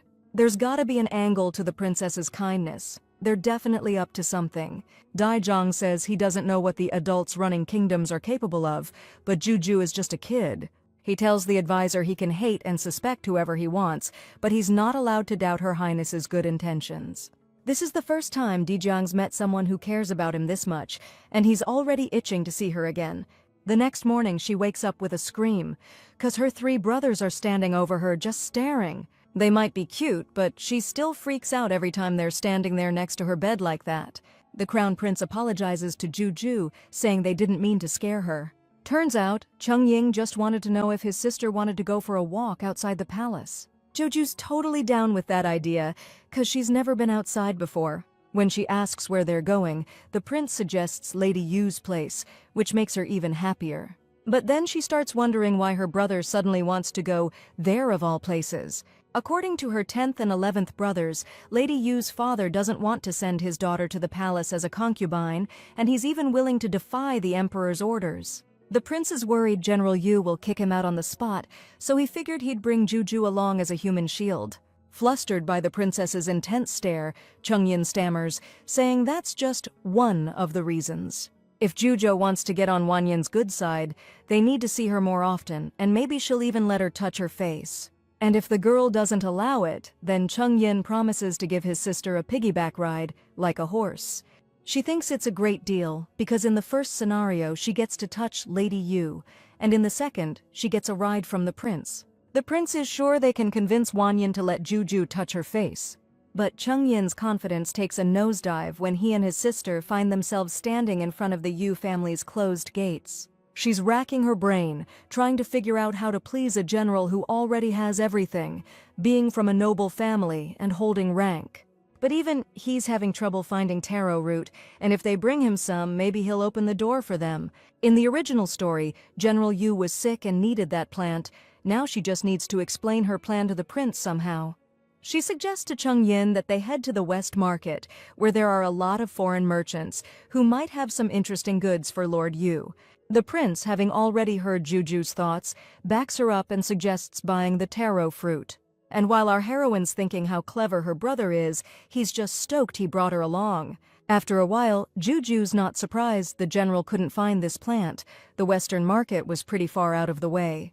But they managed to find what they needed, and the prince even tipped the vendor extra, so everything should go smoothly. They send the gifts with a servant who relays that His Highness, hearing about the general's ill health, sent him taro fruit. Hearing this, the Yu family servant asks them to wait inside while he informs his master. Sitting in the parlor, Juju notices her brother is seriously sweating bullets. Confessing your feelings ain't easy though, so his state's pretty understandable. Finally, General Yu himself comes out to greet the guests, and he strikes our heroine as one tough dude.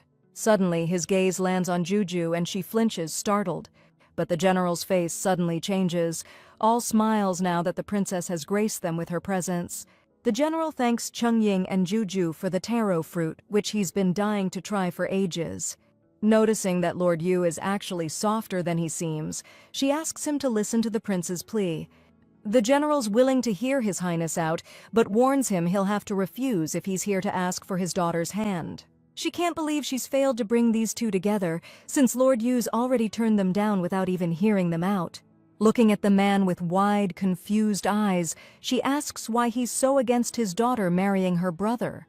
According to the general, even though His Highness is a favorite of the heavens and an outstanding man, there's a more suitable candidate for his daughter, the son of Labor Minister Liu Pei. This talented and noble young man has already proposed to Wan Yin, and General Yu trusts him with his precious treasure. So he apologizes to His Highness, who, he says, will have to look for other candidates. The prince is about to argue with the general, but at that moment, he suddenly hears Juju's thoughts. She's thinking that Liu Pei isn't noble at all. In the book, that scumbag was described as a real horn dog and a cruel dude. He's always hitting up the red light district, beating his servants and scheming. If she and her brother could just get the general to Flower Street at the right time, he'd see it all for himself. Hearing this, Chung Ying realizes that he might just owe Juju his marriage. While the heroine's racking her brain about how to explain all this to her brother, it'd be weird if a kid started talking about Flower Street. The prince has already got a plan. Leaning down to his sister, he suggests they go buy her some toys, since she must be bored with all the talk. Remembering that Flower Street is near the night market, the princess jumps on Chung Ying's genius idea. The general chimes in, saying that the night market might be dangerous at this hour. So Juju, putting on her best puppy dog eyes, asks the big, strong Lord Yu to come with them so she won't be scared. Strolling through the night market, the girl points out a shop to the general that sells bamboo dragonflies. The man offers to buy the princess a few, but she thanks him and says one is plenty. In her mind, she's thinking she needs to find Liu Bei ASAP, or this whole thing will be a waste. She doesn't have to look for long, because at that exact moment, a woman's voice rings out nearby, telling Liu Bei to stop it. Joe asks the general if this is the guy he was talking about, and suggests they get a closer look. Liu Bei's men are holding back a girl who's on her knees begging them to let her go, saying her parents are sick and she needs to get home. But he tells her to quit playing hard to get and come with him, promising to buy her tons of fancy drinks and gifts.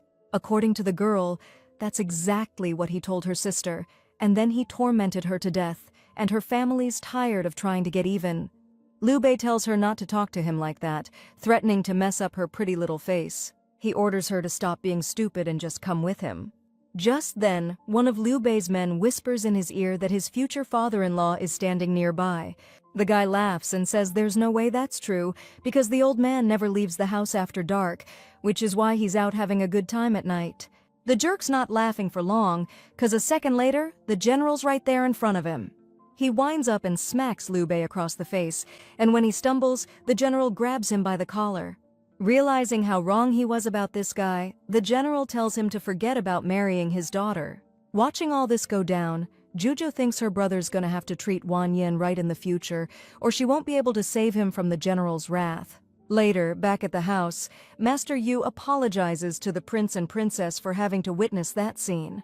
He admits he misjudged Liu Bei and tells them to bring out the food. Wan Yin comes into the room with a smile, along with her maids, and starts setting the table. Jojo tells her to sit down and eat with them, saying that she and her brother have already missed her. Wan Yin catches the prince's eye and they both blush, looking all flustered. The girl thanks Her Highness for the invitation and happily joins them. Even though the general really doesn't want to send his daughter to the palace, he sees the way these young folks are looking at each other, and it's clear their hearts have already made the decision for him. The heroine thinks they've almost convinced Lord Yu, and all it needs is one last nudge to seal the deal. So she decides to take charge, and calling the general Grandpa says her brother and his daughter get along great, so why shouldn't they be together? Lord Yu thinks it's pretty bold of her to ask such a direct question, but he realizes there's no point in delaying his answer to the Crown Prince's request for Wanyan's hand in marriage. So he gives his blessing for the Crown Prince to marry his daughter. The overjoyed prince jumps up, promising to send wedding gifts to the Yu household tomorrow. Watching the young couple, the general thinks that even though the palace is dangerous, the prince's love for his daughter seems genuine. The old man can't help but notice that Wanyan also has tender feelings for his highness. Jojo can't hide her happiness that, starting today, she and her sister Wanyan are officially family. The girl leans towards the princess, and she happily reaches out her hands. Now she can finally touch Wanyan's cheeks, and that makes her incredibly happy. Suddenly, Jojo realizes that if she managed to touch the girl's cheeks, it means she won't get a piggyback ride from her brother for now. Later, sprawled on the bed, she thinks about how she managed to bring the prince and Wanyan closer today anyway. That's already a huge win, and the heroine's heart is overflowing with joy. The girl is already going to sleep when Chung Ying enters the room, wanting to thank her for her help. However, Juju suggests talking about it tomorrow since she's totally wiped out today. As she falls asleep, she's already thinking about how to penalize her brother for not giving her that ride, but Chung Ying suddenly starts tickling her, keeping her awake. After a while, Juju's satisfied laughter echoes through the room as she climbs onto her brother's back. A servant enters the room to report the visit of the second prince, who wants to congratulate him on the happy news and also share some important updates. After helping the princess down, Chung Ying tells them to let his second brother in. But then he hears Juju's thoughts. Realizing his second brother isn't who he seems, he's hiding his true colors and might not even be a real prince. This guy's deliberately trying to get close to Chung Ying so he can set him up and steal the throne for himself. This news rocks the prince. He's trying to figure out if his brother's really capable of something like that. But then again, it would explain why he looks so different from everyone else, why their mother never liked him, and why he's only ever hung out with him since they were kids. Noticing the confusion on Chung Ying's face, the heroine decides now's not the time to drop the bomb about his brother's real intentions. Still, guys like that need to be taken care of ASAP, so she asks the prince if he's all right. Remembering he's got nothing to worry about with Juju around, Chung Ying smiles and says he's just tired from running around with her. He tells Qing Yi to tell his brother he suddenly doesn't feel well, and they'll talk another time, after he's rested. And if the second prince keeps pushing, the servant can make up his own excuse, anything to get rid of him. The heroine, stoked her brother made the right call. Since it's getting late, Chung Ying tells Juju to save the next piggyback ride for another time, and tells her to hit the hay. The prince smiles, listening to the girl, drifting off on his chest, thinking how much wiser and more careful he is than in the book, and at this rate she'll help him dodge that tragic ending. Chung Ying's thankful to the heavens that at least Juju's genuine with her feelings for him, and vows in his head to always protect her. Waking up the next morning, the heroine finds her brothers already gone. According to the nanny, His Highness got up early because he had some pressing business.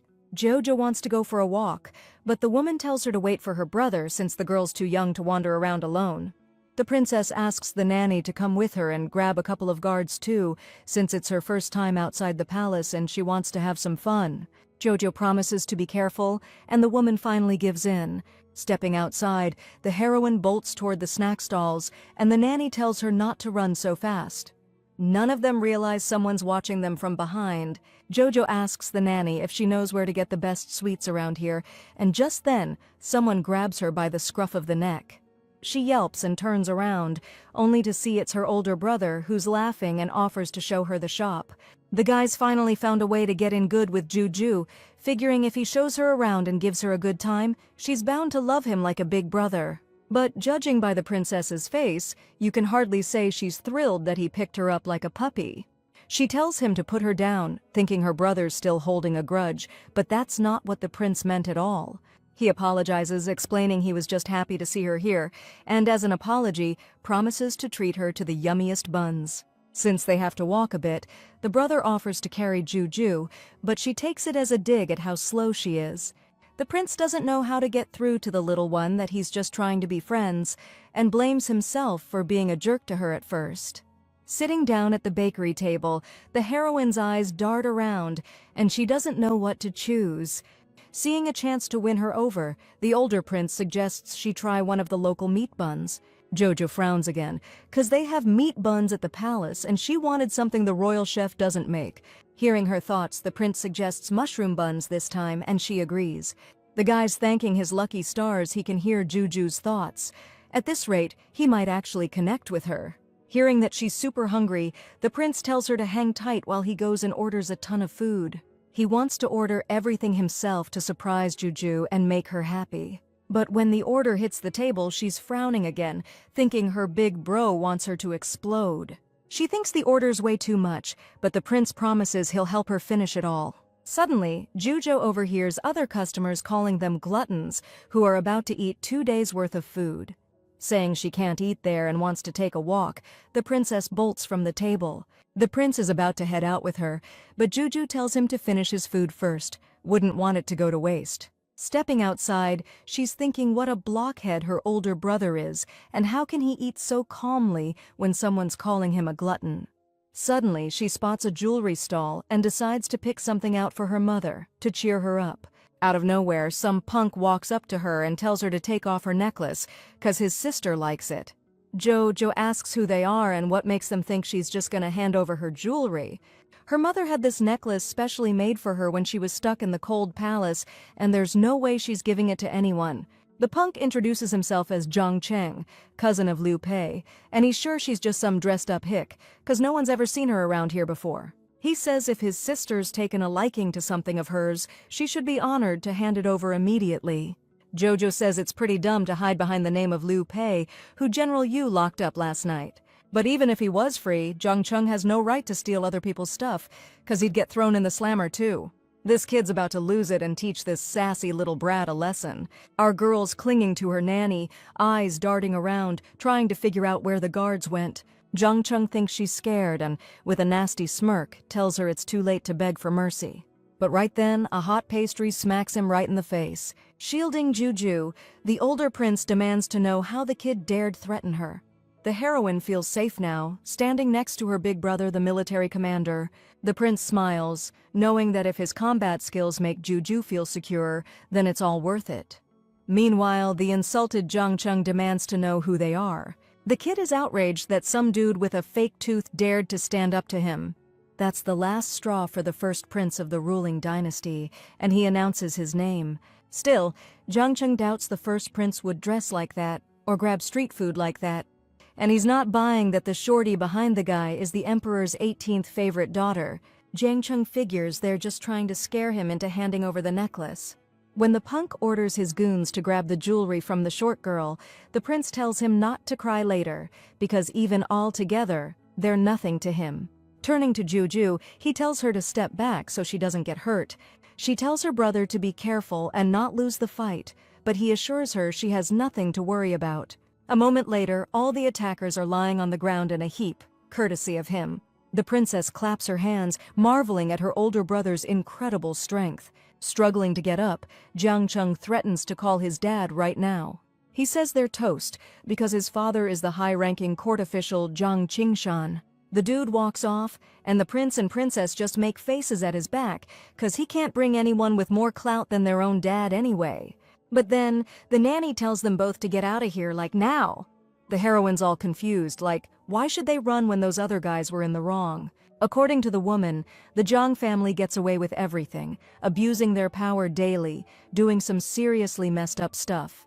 The nanny's scared that if they don't bolt, they could end up paying the ultimate price. But Juju thinks those scumbags need to get what's coming to them for all their evil deeds. The prince tells the girl not to worry and promises he won't let them get away with it. Just then, Zhang Cheng brings his dad into the square and points out the ones who wronged him. The father calms his son down and promises they'll pay for their disrespect. Walking up to the older prince, he demands he turn around and get down on his knees. If he apologizes, the man promises not to lay a hand on him. Turning around and grabbing Zhang Qingshan's hand, the prince retorts that his son clearly doesn't recognize him. He demands he open his eyes and really see who's standing right in front of him. Recognizing the first prince, Zhang Qingshan takes a frightened step back. The man drops to his knees before His Highness, begging forgiveness for his servants not recognizing him. When his son asks if that's really the first prince, Qingshan slaps him hard across the face. He orders his son, who screwed up so badly and put him in this position, to kneel down immediately. In his defense, Chung reminds his father that he told him to look after his sister, so he wanted to borrow the necklace for her. The prince orders the guards to take them both to the government office and launch a thorough investigation into every shady thing their family's been involved in. He asks Juju if she was scared, but the girl smiles and thanks her brother for protecting her. She's starting to realize that, according to the original story, the head of the government office is a real piece of work, and he'll let the Zhang family get away with hurting people as long as they line his pockets. Hearing this, the first prince decides to head to the government office himself to sort things out. He suggests Juju come with him to make sure these lowlifes get what's coming to them. The heroine happily agrees, because her older brother is so wise, he's put all her worries to rest. Two men were watching what was happening, and the older one asks if that was Juju.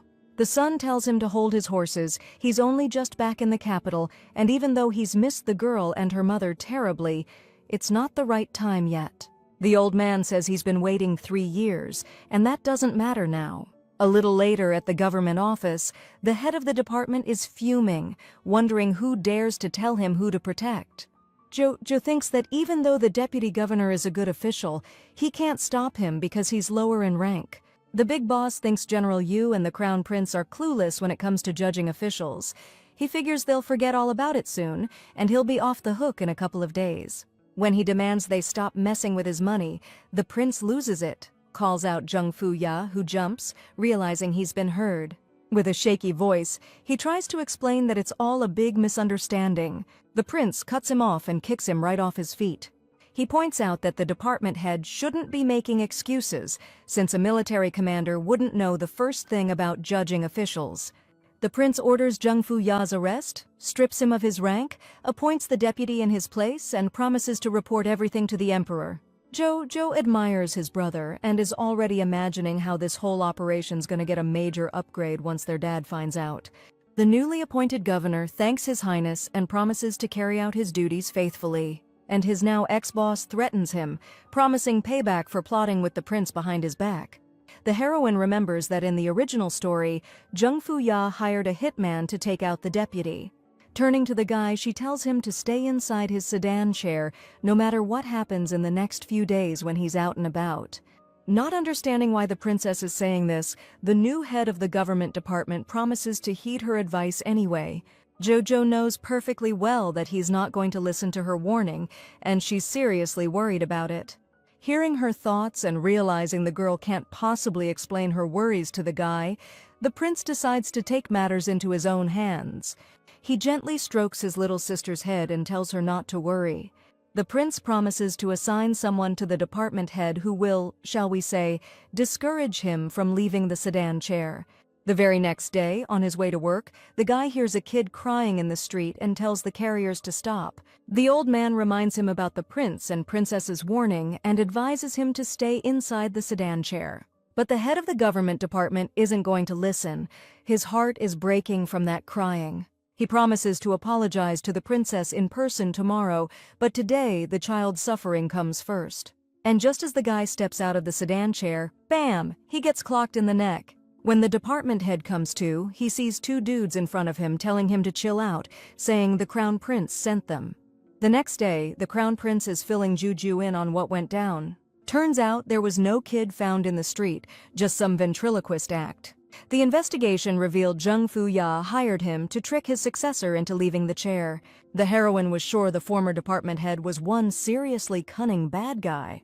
The prince tells Juju not to sweat it, because his dad already yanked his position and sentenced him to punishment. The heroine wants to know if the Liu and Zhang families are gonna get what's coming to them, 'cause they deserve it too. According to the prince, Liu Pei's been sentenced to death, Zhang Qingshan's been exiled, and his kids are being sent to the palace as servants. Now that justice has been served and the bad guys got what they deserved, Juju can go back to the palace with a clear conscience. The eldest prince asks the girl to stay at his palace for at least a couple of days, but she refuses because she needs to talk to her father. To convince her, the brother says that he's heard Juju loves riding horses, and if she agrees to stay with him for a day, she can ride a big one. The heroine dreamily imagines how fun that must be, since the older brother is taller than the crown prince. However, she pushes the thought away, not wanting to give in to temptation. Right now, Jujo needs to clear her mom's family and her brother of false accusations. The prince hears her thoughts about needing to return to the palace and prepare for it as soon as possible. He realizes that she's obviously talking about the accusation against the 13th brother for trying to poison the emperor. Understanding that this matter can't wait, he offers to escort Juju to the palace. Returning home, the heroine tells her parents that she liked being outside and that Chung Ying and the eldest prince were kind to her. The emperor promises to personally take his daughter for a walk next time. His Majesty's stoked those two knuckleheads finally brought Juju back. He's been missing her something fierce. But he's throwing shade now cause the kid just dropped that she heard Princess Wen, his daughter-in-law, is coming back to the capital today. The emperor's gotta know, where'd Juju hear something like that? Judging by her folks' faces, our girl realizes this ain't a question to take lightly. But Princess Wen's finally coming back and she can't blow this chance. At the banquet that year, Prince Dong accidentally ate some tainted grub meant for his old man and kicked the bucket. The emperor went ballistic and ordered a full-blown investigation. Turns out the late emperor's adopted daughter, Princess Wen, pocketed a hefty sum from the real killer. And that unpopular 13th prince got framed and accused of trying to off the emperor. They threw the prince in the slammer, and his mom, Li Fei, got locked up in the cold palace, accused of being in on it. Princess Wen booked it out of here, and now that she's back, Juju's gotta uncover the whole truth about what went down. She's dead set on clearing her mom and brother's names, even if it means her dad ends up hating her for it. The emperor's all ears, listening to this girl who's not backing down for anything. Our girl's gotta convince her dad to reopen the case, no matter what it takes. The emperor's convinced there's definitely more to that whole story than meets the eye. He pats Juju on the head, thinking about how they really got a raw deal for years. Turning to Lady Li, the emperor says he's actually here to talk about that very thing. He wants to get the 13th prince out of lockup and then dig deep into what happened. Li Fei drops to her knees in front of the emperor, thanking him, but he just asks her to tell him everything she can remember. The emperor wants to know if the 13th prince was acting weird at all the day before it all went down. Since Li didn't notice anything out of the ordinary and still can't recall anything, His Majesty's trying to figure out what to do. Princess Wen probably won't be hanging around the capital for long, so getting the truth will be tough. She's thinking that if the emperor really wants to get to the bottom of this, he needs to start with Wen. She got money from the real culprit, plus a pill that could have saved her birth mother, and then she gave false testimony against the 13th prince. Over time, the real killer saw an opportunity and shook down the princess for cash for years. Princess Wen got married and moved far away, so to keep the blackmail going, the killer must have been sending letters. If we can find those letters, the truth is bound to come out. Hearing this, the emperor orders them to get all the letters Princess Wen received during that time, since she's the only one who testified against the 13th prince. Even though Juju admires her wise father, he thinks she's smarter since she's helped him out so many times already. She asks the emperor why he's looking at her so strangely. His Majesty chuckles, saying it's because she's just so damn cute, he can't get enough of her. Seeing her mom smile, Juju feels happy too. The emperor's thinking the same thing. If Li Fei's happy, he's happy. His Majesty says goodbye, time's ticking, and he's got to hustle to get to the bottom of things and clear Li and her son's names once and for all. The emperor's really hoping he'll get more chances to make her happy down the road. Jo remembers she brought a gift for her mom and digs into her pocket to give it to her. But the little girl just can't seem to find her purse. Even though her mom's already grateful for the thought, Juju asks her to wait and dashes out of the palace. Out in the courtyard, she starts frantically searching for her purse, totally clueless where it could have gone. On the way, she suddenly spots the deputy head of the Imperial Hospital. Why's that dude holding Juju's wallet? She walks right up to the deputy director, blows past his hello, and demands he give her back what's hers. The guy apologizes, hands Her Highness the wallet, and swears he didn't steal anything. He says he only opened it to figure out who it belonged to. He claims he just read the recipe inside the box, and it looks like it could be used against all kinds of poisons. The deputy asks the princess to share the recipe with him so he can study it further. But Juju thinks it's her treasure and doesn't want to share it with anyone. Back in her past life, the orphanage director's grandma told her to keep that recipe safe and not share it, so bad people couldn't use it for their own messed-up reasons. The hospital deputy apologizes to the princess for being a jerk and promises to pretend he didn't see anything. Meanwhile, Princess Wen, the former emperor's adopted daughter who married and became queen of the Mengdan tribe, wants to know how the recipe research is going. She only came back to the capital this time to get medicine for her mother, and she can't afford to waste any time. Her maid says she saw the deputy director of the Imperial Hospital meet with the 18th princess, who apparently has the recipe we need. Wen heard that the 18th princess is the current ruler's new favorite. She's not sure she can handle the little brat, and orders the maid to report when Juju is alone so she can find a way to get that recipe. The next day, the emperor gives his daughter a little puppy named Da Huang, hoping she'll like the gift. Jojo is actually incredibly happy because in her past life she dreamed of having a dog, but she could never afford one. Hearing her thoughts, the emperor regrets not giving her a puppy sooner. The heroine thanks her father because now the dog will not only bring her joy but also protect her. Grabbing the puppy, she runs out into the yard to play with him and asks the emperor not to follow her. His Majesty watches her go, wishing only one thing, that Juju will always be happy. The heroine plays with Da Huang and makes him a flower crown. Finally, seeing Juju alone, Princess Wen approaches her. The queen of the Mengdan tribe greets her highness and introduces herself. Wen says she's visiting the palace today, and when she happened to meet Juju, she just took a liking to her. The woman holds out a box of candy and offers her some. Even though she called herself the Queen of Mengdan, our girl knows it's Princess Wen, the one who framed her mom and brother. And if she's suddenly trying to win Juju over, she's definitely up to no good, so the girl turns down the treat. Getting such a cold rejection, Wen starts to suspect the princess knows about her connection to her mother. But she quickly dismisses that thought because she's just a little kid who couldn't possibly understand things like that.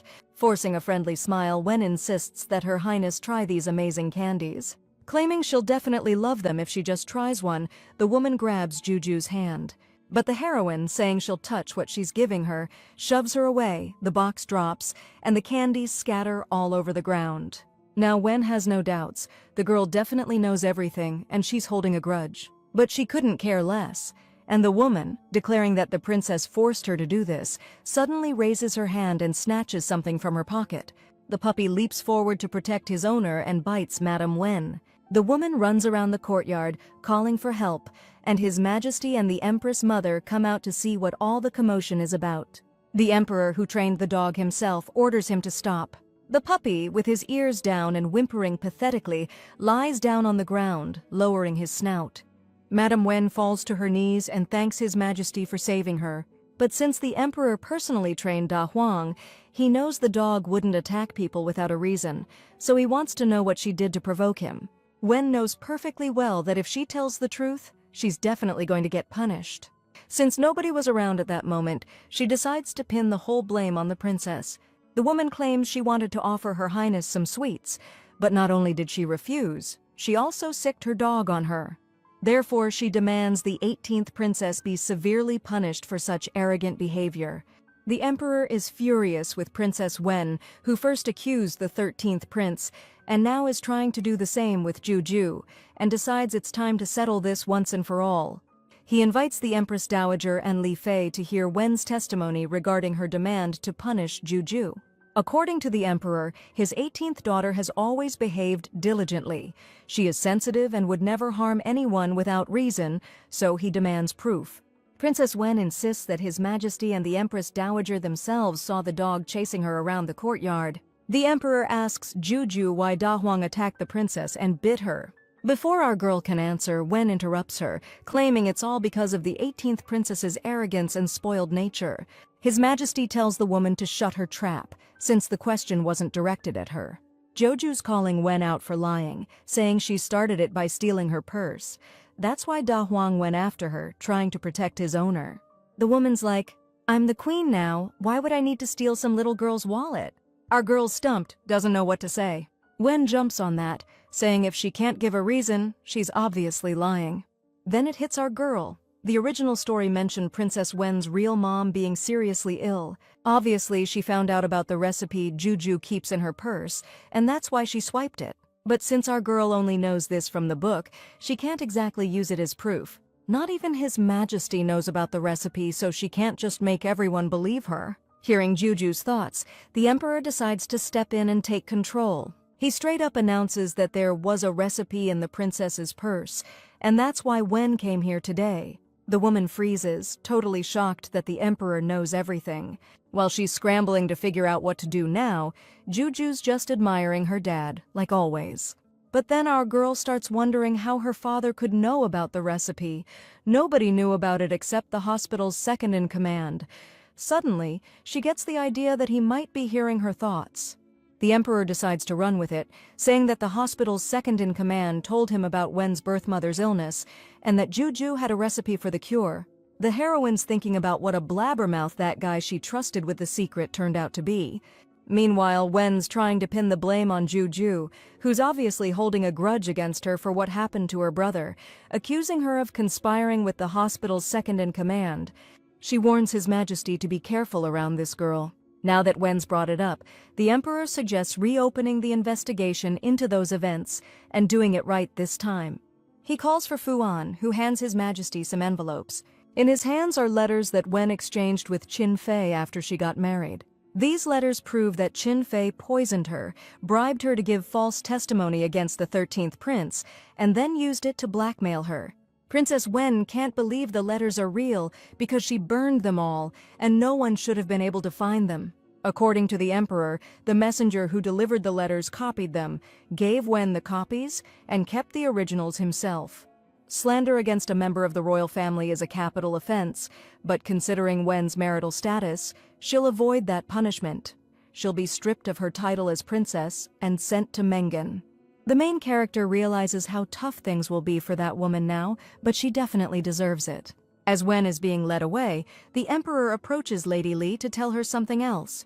Taking her hand, he says that the 13th prince is in no way connected to the poisoning. Therefore, he's released from confinement and rewarded with 10,000 taels of gold and jade. Li Fei thanks His Majesty, but he tells her not to. According to the Emperor, he should have properly investigated this case years ago. Jojo's stoked. She's finally gonna meet her 13th brother. She's super hyped and hoping they hit it off right away. A little later, Juju and her mom head down to the dungeon where they're keeping the 13th prince, hand in hand. This place is so messed up.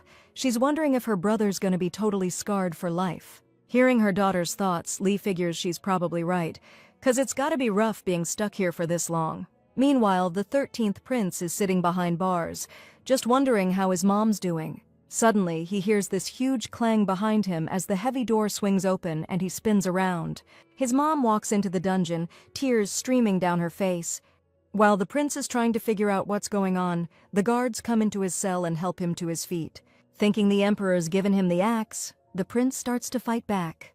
Suddenly, next to his mom, he spots a little girl he's never seen before, and judging by her outfit, she's high class. The girl looks super cute, and the prince definitely doesn't want to hurt her. But he's got no choice, and since he doesn't want to kick the bucket, he lunges for the little stranger. Grabbing Juju, he threatens to hurt her if they don't let him out of here. The heroine stares at him with wide, surprised eyes, wondering why her own brother is acting so weird. The prince can't figure out where that voice is coming from, 'cause everyone around him is silent. Finally realizing it's the girl's inner voice, who's also his sister, he lets go of Juju and apologizes. The heroine wonders why her brother's behavior keeps changing, and if he's really lost it from being here. Li Fei is heartbroken to realize her son's gone mad, never knowing he was cleared and rewarded. The Emperor's gonna be devastated to hear this. Mentally apologizing to her son, she orders the prince tied up, brought back to the palace, and for them to call in some top-notch doctors. The 13th prince is starting to realize he's been cleared, but he still doesn't get why Mom wants to tie him up. Ju's also trying to get Mom to spill the beans about what's going on. Li Fei tells them not to worry, saying she's trying to protect them, because she doesn't want the Emperor to find out about her son's condition. Meanwhile, the Emperor himself, thinking the 13th prince has already been released, is about to join his family. But on the way, he runs into a ton of doctors for some reason. His Majesty stops two of the physicians and asks where they're all headed. They tell him that Madame Li Fei requested them for a consultation. Bursting into the Autumn Water Palace, the Emperor anxiously asks from the doorway what happened and who's sick. But inside, he finds a bizarre scene and stares in shock as the tied-up prince yells that he's not crazy, while Li Fei and Juju try to restrain him. Completely lost, His Majesty asks Li to explain what the heck is going on. This woman's scared that if the Emperor finds out the 13th prince has lost it, he'll throw him back in the slammer. Li Fei's taking so long to answer, His Majesty's wondering what she's trying to hide. Watching all this unfold, she's worried her dad's gonna think her mom doesn't trust him. She's racking her brain for a way to get her dad to like the 13th prince and clear up this whole mess. Jojo glances over again at her brother, tied up and still struggling to break free. She's feeling the heavy tension between her parents and trying to figure out how they're gonna navigate this whole crazy situation. Meanwhile, the doctors are starting to examine the prince, who keeps yelling that he's fine. Jo walks up to the Emperor and suggests they check out her brother's condition first. She asks His Majesty if he came so quickly because he was worried about his well-being. The Emperor replies that he ran into the doctors on the way, and that's what got him worried, and he doesn't understand why Li didn't say right away that the 13th heir was sick. Since Mom's still not saying anything, Jojo jumps in, saying she was just scared of freaking Dad out. Apparently my brother got a little excited when he found out he was getting sprung from jail. Mom wanted him to chill out a bit before meeting Dad, who he might be holding a grudge against. She's pissed at the Emperor for talking to Mom like that, 'cause she's scared he'll throw her brother back in the slammer. I get it now, I was so focused on whether Li Fei was hiding something that I ignored her feelings, but luckily Jujo snapped me out of it. Lady Li confirms she was terrified of the Emperor's anger, and that he'd lock her son up again. Pulling her close, His Majesty explains she's got it all wrong. The 13th prince is his son too, and he doesn't want him to suffer any more than Li does. They've both been wrongly accused of treason for years, but the Emperor promises to treat them right from now on, so they can finally catch a break. Hearing this, the 13th prince finally realizes nobody was trying to off him. Juju, for her part, gets that her brother wasn't acting crazy, but because he was scared stiff of dying. The Emperor sighs heavy, 'cause today's been one misunderstanding after another. He asks Li Fei and Jojo to step out for a bit, leave him alone with his son, so he can finally do his dad duties after all these years. Out in the courtyard, she asks her mom why she's crying, since Dad promised not to lock up her brother anymore. Li Fei smiles and says she's crying tears of joy. The 13th prince is finally cleared, Juju's the Emperor's favorite, and Li's parents can finally breathe easy too. Joju's never met her mom's family, and she's dying to see them. Totally stoked, she suggests her mom go with her to see her family. But imperial consorts aren't allowed to leave the palace, so Li suggests she ask her 13th brother for permission. Jo refuses to go without her mom, saying if the whole family's going, they gotta go together. Out of nowhere, the Emperor's voice booms from behind, saying the princess is right on the money. He says if Li Fei wants to go, then they're all going together as a unit. The Emperor orders them all to get ready today, and tomorrow he'll personally escort them, along with Juju and Shisan, to Li's parents' place. Li Fei's worried it might seem improper, but His Majesty replies that anyone who dares think that way will have to answer to him. Turning to the 13th heir, he declares it's Shisan's turn now since he kept his word. The kid walks up to Juju, hiding something behind his back. Then he holds out a little kitty he made himself and asks her to accept it as an apology for grabbing and pinching her before. He promises to always protect his little sis from now on, and she thanks him for the sweet gift, saying she's not mad at all. While the kids are out of earshot, the Emperor goes to Li and suggests she turn Juju back into a boy again tomorrow. He's worried Li Fei's parents will absolutely hate him if they see he's been dressing his son up as a girl. The woman suddenly realizes the Emperor still doesn't know Juju is a girl. She sounds confused, wondering if Juju isn't his little sister, but his little brother. But all the heroine can think about is how she doesn't want to be a boy again. Unable to take it anymore, she runs up to His Majesty and says she's a real girl. The Emperor's freaking out, thinking Juju's been pretending to be a girl for so long he actually believes it. So he decides that from today on, the 18th heir will go back to being who he really is, and they're just gonna toss out all those girly dresses. Watching all this unfold, Shi-sang's baffled, wondering if his cute little sister is now going to be some stinky dude. Li Fei finds the emperor's childish antics amusing, but she decides to tell him the truth only after she's sure of his love for Juju and that the family's reunited. The next day, dressed as a boy again, the heroine gets ready to hit the road.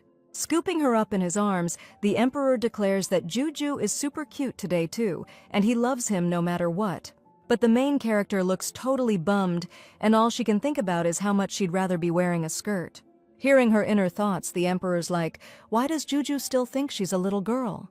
He decides it's time to teach the 18th heir some real grit. So, first things first, the emperor tells Juju to climb into the carriage himself, like a big boy. The kid obediently scrambles in, struggling and huffing, and secretly fuming at his dad for making a 5-year-old do this crap. As the imperial carriage pulls up to Li Fei's house, her parents come out to greet His Majesty. The emperor tells them not to be so formal, saying he's just here to escort Li Fei back to her family. Joju's voice pipes up from inside the carriage, saying they'll be out in a sec. Last night, Li Fei was freaking out that her family would blame her for getting them all caught up in this mess. And now, the main character can see how scared her mom is to go back home. Hearing Juju's inner thoughts, the emperor finally gets why Li Fei was so hesitant to make this trip. But he sees how worried her parents are, how much they're looking forward to seeing her, and figures her anxiety is unfounded.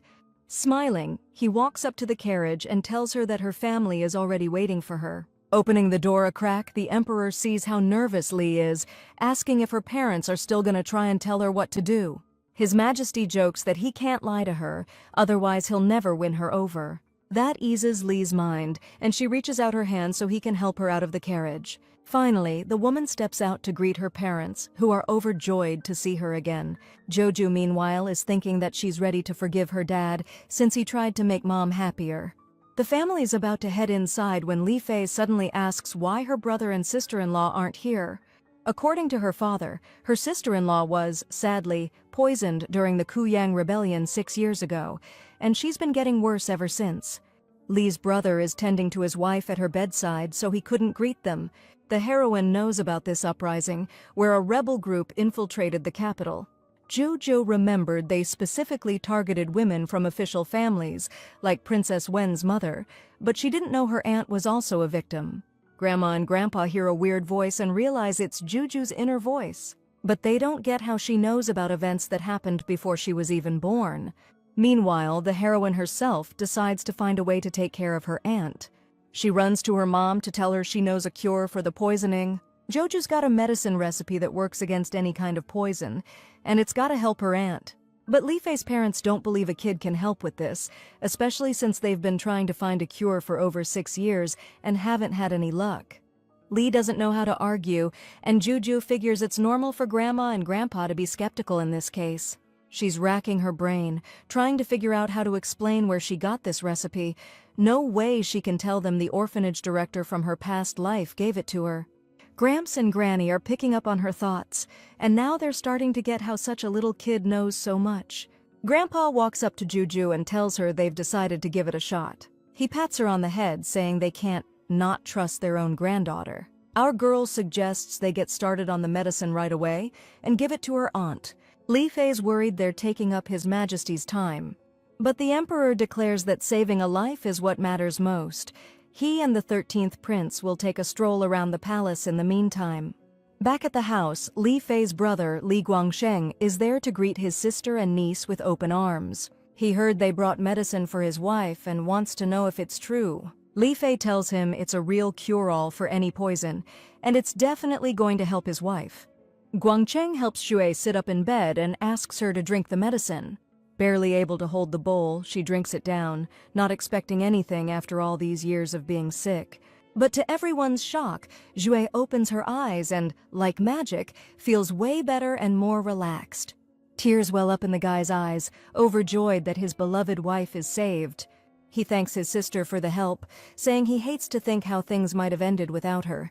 Li Fei smiles and says there's no need to thank her, they're family, and that's what family does. Besides, if anyone deserves thanks, it's Juju, since she's the one who found the recipe. But Juju doesn't want any thanks either, saying she's just happy when everyone around her is happy.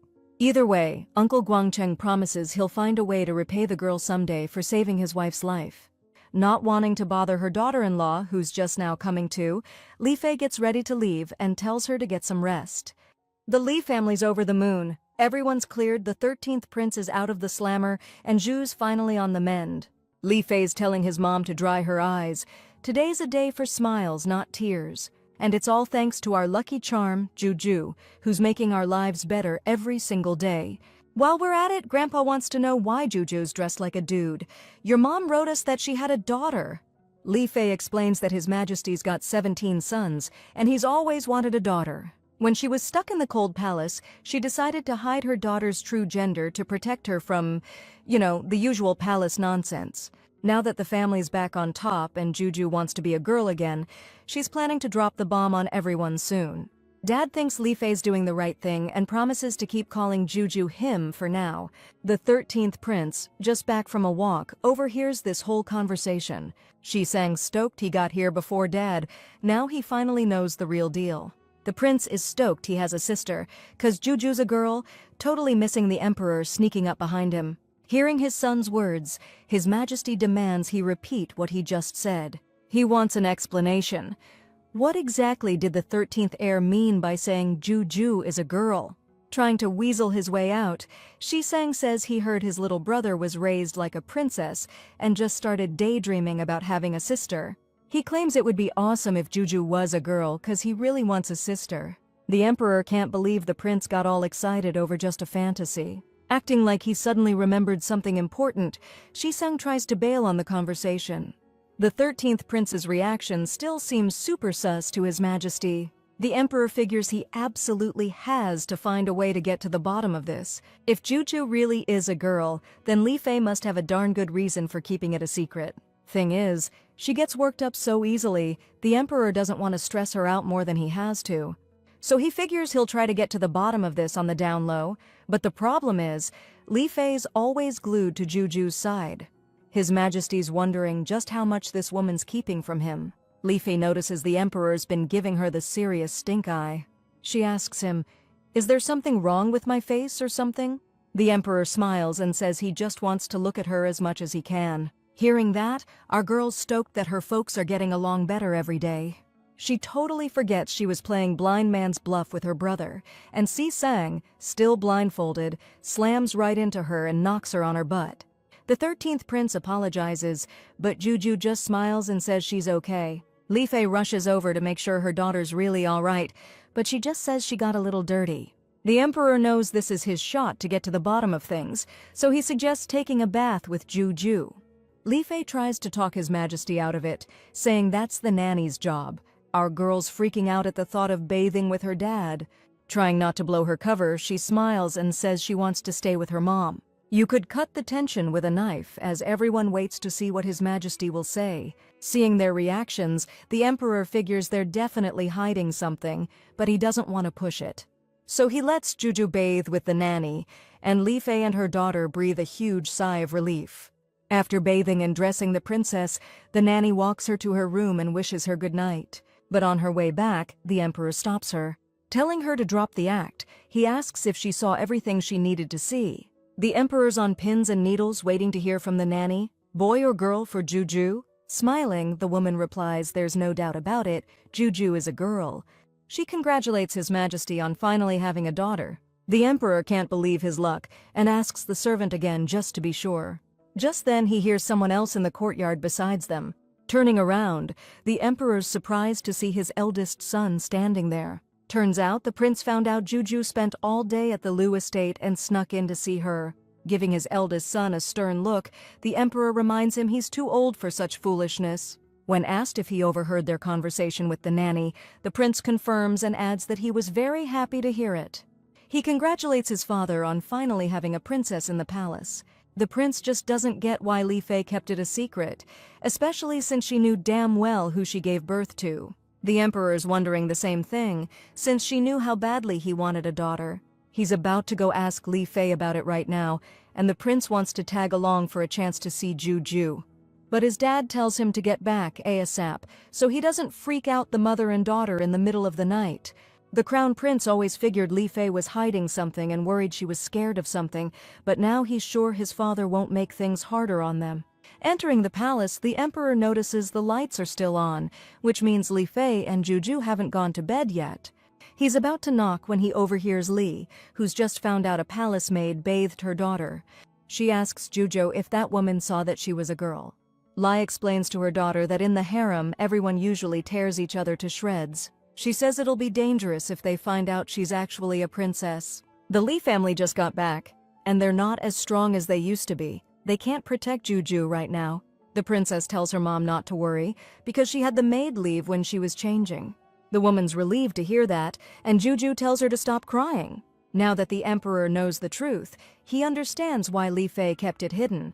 Otherwise, someone might have already taken the princess out. Until he earns her trust, the emperor decides to play dumb and act like he doesn't know anything. He knocks and announces he's back, and Li Fei opens the door asking when he arrived. The emperor smiles and says he just got here, wanting to sleep with her and their son. He goes to the princess and gives her a big kiss on the cheek. After that, he announces he's decided to let Juju wear skirts again if she wants to. The princess is over the moon to hear that. His Majesty calls out to Li Fei and suggests she sleep next to him tonight. The woman agrees, and our girl drifts off to sleep between her parents, feeling overwhelmingly happy and wishing it could always be this way. The next morning, His Majesty is woken up by Fu An, who rushed here to report a problem. The Emperor immediately gets out of bed and tells him to keep it down so he doesn't wake up Juju. But our girl's already awake, and she gets up too, to eavesdrop on their conversation from behind the door. According to Fu An, there's been unrest outside the city, and a huge number of refugees are flooding into the capital. The city patrol can't handle it, and they need more guards. The Emperor understands they really need to send more people to secure the city, but long-term, people might see it as heavy-handed. Hearing this, our girl remembers this episode from the book and realizes she needs to stop her father, like yesterday. She bursts out of the room yelling not to do it. It's only when the Emperor turns around that Juju realizes she's blown her cover, and now they know she was eavesdropping. Luckily, her dad doesn't seem to mind at all. He just smiles, picks her up, and says she's got a head for politics even at her age. The Emperor wants to know why Juju thinks they shouldn't let the refugees into the city. She's scrambling for something to say, thinking about how all these refugees are coming from the south and might be carrying something nasty. It'd be better to get them checked out first before bringing them into the city, but Juju doesn't know how to tell her dad that. Good thing the Emperor can hear her thoughts, so he can avoid a whole mess in the city. Turning to Fu An, he tells him his decision. No refugees in the city for now. They can stay in the shelter outside the capital. Jo asks her dad to tell the guards who'll be settling people to make sure they wear masks. His Majesty agrees with his daughter, who's looking out for the people like a true empress. A little later, Feng Kaiwei hears them promising the refugees they'll be put up in special shelters until they can find a place for them in the city. She offers to help her dad find these people shelter. Kaiwei's betting the Emperor's gonna be real pleased when he hears about this. Wang Ryu thinks it's a killer idea, 'cause maybe then His Majesty will let the girl come back to the palace. Feng Kaiwei's dying to know how much longer that androgynous 18th princess is gonna last in the palace. Joju's bummed they had to head back to the palace so soon, 'cause she didn't get to have nearly enough fun. Hearing what's on her mind, the Emperor decides to cheer up the princess and promises to come back here together again sometime. Just then, His Majesty gets word that Prince Duan wants to see him. According to the servant, his brother wants to pay his respects and surprise him with something important regarding government business. The Emperor doesn't get why Prince Duan would bring up politics in the middle of the street, but he lets him approach anyway. A little later, Wang Ryu, his daughter, and some other folks are kneeling before His Majesty. The Emperor asks his brother to explain what he wants and who all these people are. Duan said His Majesty was worried about the refugees having nowhere to live, so he found them housing. Upon learning they're refugees, the Emperor loses it, asking Wang Ryu if he knows they could be carrying the plague. The heroine knows this is bad news because the plague is a nightmare in any era, but she's determined to find a solution. The Emperor orders everyone who's been in contact with these people to be immediately quarantined and moved outside the city. On top of that, he orders the entire city to be disinfected with lime powder and doctors to be assigned to fight the epidemic. They immediately return to the palace, which Li Fei and Juju absolutely must not leave to avoid contact with the infection. But suddenly, the heroine refuses to obey the emperor's order, stating that she needs to go somewhere. Mom begs her to be obedient because the disease is super dangerous and they really shouldn't leave the palace. But the heroine knows who to call to deal with the plague, and if they do it now, they can prevent the disease from spreading earlier than it did in the book. And as always, while she's figuring out how to tell the emperor, he's already hearing her inner voice. So he says that while the epidemic hasn't really spread yet, Juju and her mom can go shopping. The heroine waves goodbye to her dad, getting ready to head to Qingliu Alley, where this genius little doctor lives. While the emperor orders a eunuch to follow the princess, Wang Ryu's thinking he could lose his head for bringing the plague to the city if he just lets things be. That's why he needs to try and solve this problem himself, no matter what it takes. He tells His Majesty that the 18th princess's behavior is unacceptable, that she can only think about shopping at a time like this. Jojo's scared he's gonna screw everything up, 'cause she's actually trying to save everyone, but she just can't tell anyone about it. But the emperor defends his daughter, asking how Wang Ryu, the one responsible for all this, dares to say such a thing. He orders the Duan family to be exiled from the city immediately, along with the refugees. The heroine wants to know why her father didn't believe Uncle Wang Ryu's words. The emperor smiles and replies that his brother was talking nonsense, because whatever Juju does, she always has a good reason for it. The heroine never expected her father to trust her so much, and now she's definitely not going to let him down. Meanwhile, in Qingliu Alley, Dr. Chinjo is curing another patient of their illness. She advises the old woman to take the prescribed medicine for another 5 days, and then come back for a checkup. The woman thanks the doctor, thanks to whom no one on their street has been sick for a long time. She only regrets that the girl was so unlucky with her husband. Chinjo asks the old woman not to talk about it because his family arranged this marriage, and she's just glad she can secretly treat illnesses and save lives. Just then, the doctor's husband enters the room and threatens to make her life a living hell, since he forbade her from practicing medicine. The woman shields the girl, insisting that she is doing good and saving lives. However, the man threatens to rough her up too if she doesn't get out of the way and mind her own business. Shinjo asks the old woman to leave, assuring her that she will be all right. Stepping outside, the woman decides to find someone and bring them back to help. The husband's laying into Chinju, saying she's never home and always flirting with other guys. The girl begs him to stop hitting her, trying to explain, yet again, that she's just taking care of patients and saving lives. Chinjo closes her eyes, expecting him to break her legs, but suddenly the door bursts open and someone yells at the guy to stop. Opening her eyes, the girl sees a little kid in the doorway, telling the man he's not allowed to lay a hand on her ever again. Chinjo's scared that the husband might hurt the child. But Juju tells her not to worry, 'cause she's there to save her. The man raises his fist, threatening to teach the girl a lesson about minding her own business. But before he knows it, the emperor who just walked in grabs his arm, and the next thing he's on the floor. His Majesty advises the man to keep his trap shut if it's so filthy, outraged at how he dares to touch his daughter. This lowlife doesn't believe he's standing before the emperor himself, figures I'm just one of his wife's boy toys. His Majesty promises to sew his mouth shut if he doesn't shut his yap. Getting a grip, he figures now's not the time to be schooling this punk, not when he and Juju got more important stuff to do. So, the emperor orders his guards to teach him a lesson instead. And while the bodyguards are dragging the guy out, screaming a bunch of nasty garbage, His Majesty gently covers Juju's ears. Chinjo thanks them for their help, and is ready to repay them at any cost, even if she has to walk through hell and high water. Jojo tells the girl to get up off her knees and help them heal people and save lives. Chin agrees happily, because that's her true calling. But she doesn't get how the princess knew she was treating the sick. Not long before, an elderly patient of Chinjo saw a richly dressed man with his daughter in their alley, and figured these people could help her save the doctor. Meanwhile, the heroine was racking her brain, trying to figure out how to find the right house, since there wasn't a soul around.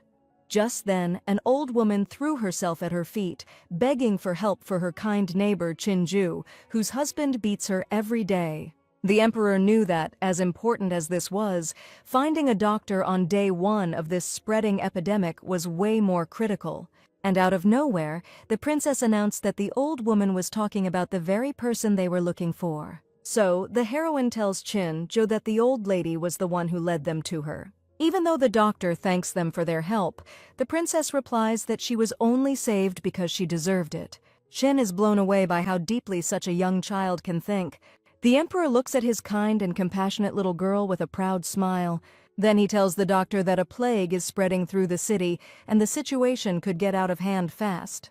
So the emperor asks again, is she absolutely sure she wants to come and help them fight this disease? Chin-jo swears that no matter how dangerous the disease is, she's ready to fight it for them and for the people. But she asks to say something else, and the emperor says he's all ears. Chin-jo presents her son Yun-yin to his majesty. On weekends, her husband would beat them both, and now she's begging to let her and her son live somewhere he can't find them. Yun-yin steps forward to greet his majesty and the princess. The emperor's surprised he was hiding here this whole time and they didn't even notice. Jojo thinks this kid's got a natural talent for concealing his aura, and he could become an outstanding member of the Secret Service down the line. Turning to her father, she asks him to agree to Chin-ju's request, and the emperor, without hesitation, immediately gives the order. If the doctor can handle the plague, he'll appoint her as an imperial physician, reward her with a castle, and her son will train at the castle and get the same army pay as she does. Chin-jo thanks His Majesty and the princess and promises to do everything in her power to conquer the disease. Yun-yin stares at the princess, the one who saved him and his mother from that low-life's clutches. He vows to train hard and protect Her Highness in the future. The emperor praises the boys' ambition, but reminds them they need to hurry. Months pass and winter descends upon the empire. The heroine didn't expect her sister, Chin-ju, to handle the plague in just a month. Her son, true to his word, was making great progress on the training grounds. Things have been peaceful lately, her parents' relationship is improving, and Juju hopes it stays this way. Suddenly, the heroine gets this feeling, like she's forgetting something important. Meanwhile, His Highness Dijang's servant advises him to give up waiting. He hasn't heard from the princess in months, so she probably just played him. Still, Dijang believes Jojo had her reasons, so he's forbidding anyone from bad-mouthing her. The servant's griping that this girl seemed to sweet-talk Emperor Shichu into treating them decently for a minute, and now they don't even have firewood for winter. Even so, Dijang's convinced the princess had important stuff to do, and it's definitely not her fault they're out of firewood. Suddenly, Zhangcheng and Zhang Xue walk in, and the first one asks what he'd be willing to do for some decent coal. Dijang asks how their situation's any different from his, seeing as their fathers were executed, and the emperor only spared them and made them slaves 'cause they were kids. Zhangcheng's itching to teach this punk a lesson, but his sister tells him not to get worked up. Dijang's just a dreamer, waiting around like a fool for the princess to visit every day. And even though nobody's ever told him, she doesn't take him seriously at all. Dijang explodes, asking how these two dogs dare talk about Her Highness like that behind her back, without fearing death. Zhangcheng's losing it again, ready to beat the crap out of this insolent jerk. But Zhang Xue stops him again, saying she's got a better idea. If they beat him, they'll get punished. But if they take the coal, he'll just freeze here, forgotten by everyone. Zhangcheng thinks his sister's idea is pure gold, so he grabs the bag of coal and heads out. The servant chases after the punk, demanding he return His Highness's property. But Zhangcheng shoves him off, saying just because he can't beat up his boss doesn't mean he won't beat him. Dijang jumps up to defend his servant. But just then, the princess walks in, threatening Zhangcheng with a snowball, saying if he lays a finger on them, he'll regret it big time. Falling to their knees before her, Zhangcheng and Zhang Wei beg Her Majesty to calm down. But Dijang's only thinking about how the princess hasn't forgotten him. In response to Xue saying it's all a misunderstanding, Jojo asks her to explain exactly what that misunderstanding is. The girl tries to shift the blame to Dijiang, claiming they were the ones who started it, being rude and making fun of her and her brother, and daring to talk about Her Highness behind her back. That's why, according to Xue, her brother was going to teach them a lesson. Dijang's about to argue, but he shuts his mouth, realizing he's just a prisoner from another country, and they're her people. She's not going to take his word over theirs. But then, bam! The princess throws a snowball right in Zhang Xue's face. Joju's like, seriously? Does she really think anyone's gonna buy that? She knows Dijang isn't like that at all. And since Xue keeps insisting she's not lying, the princess tells her to spill it. What exactly did he say?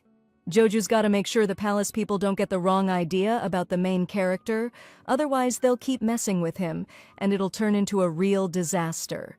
According to Xue, Dijang accused Her Highness of being dishonest and ditching him. Truth is, Joju kinda spaced on the main dude while she was busy trying to rewrite history.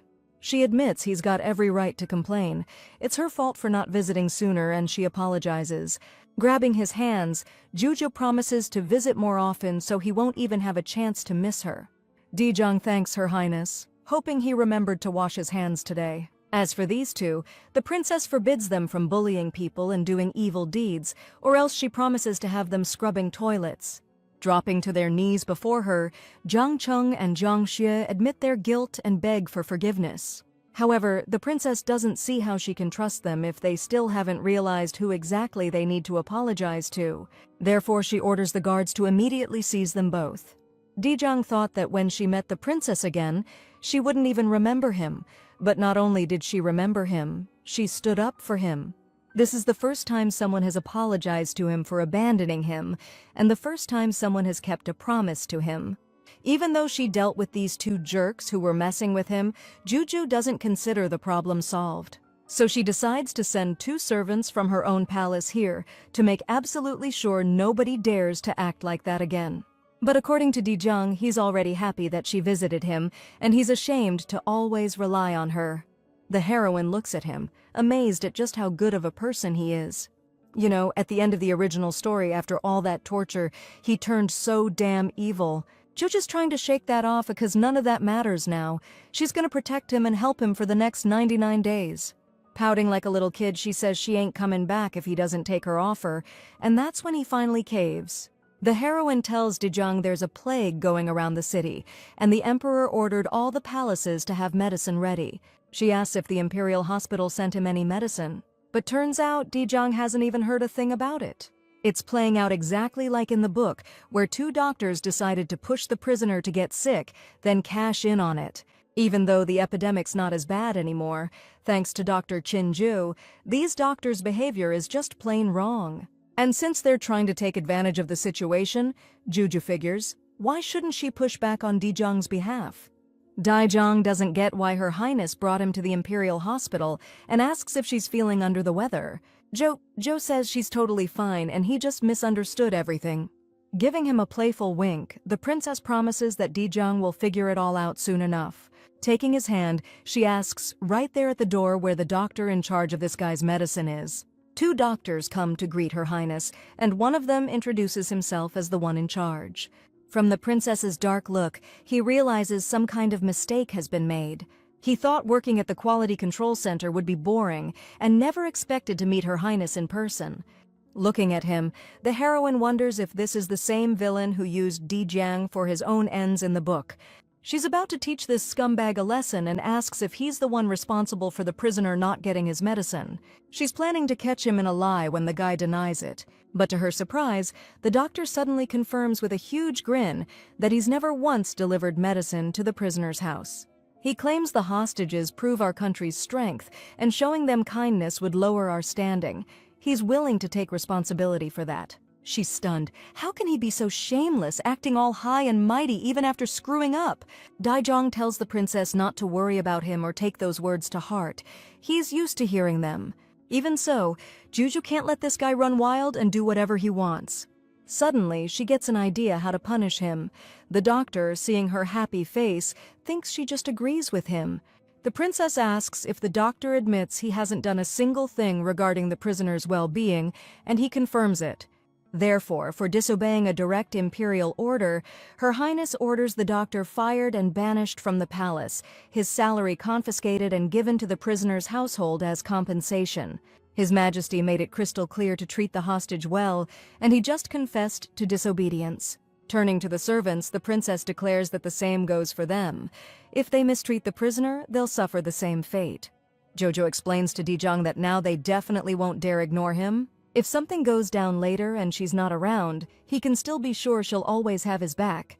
Now that everything's cool, the princess grabs Dijang's hand and suggests they head back. On the way, he's thinking, just like he figured, the princess is the only one around here who's decent to him. But all he can do is take her kindness, and he can't give anything back. Daichong wonders if that's even okay. The heroine gets back to the palace stoked, ready to tell her mom all about how she did good today. But after running around the rooms, she can't find anyone. Suddenly, she freezes, like she's hearing someone crying. Jojo asks the nanny if she imagined it, but she says the old servant heard it too. The girl hides under the covers, shaking with fear, thinking the palace is haunted.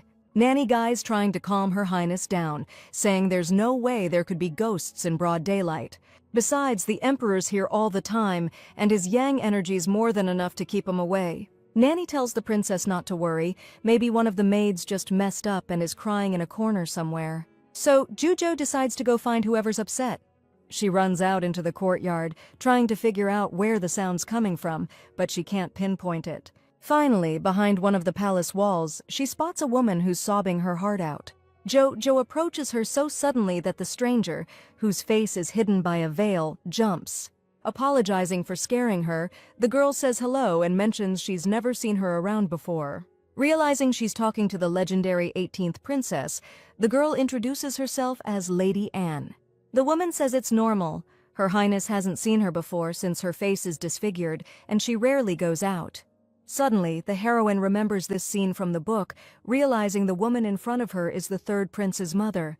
Lady Anne was one of the most beautiful women in the palace, but she was poisoned while pregnant, leaving both her and her son scarred and disgraced. Later, the third prince grew up, got divorced, and fell ill, but consort Anne couldn't find a cure anywhere because she was out of favor.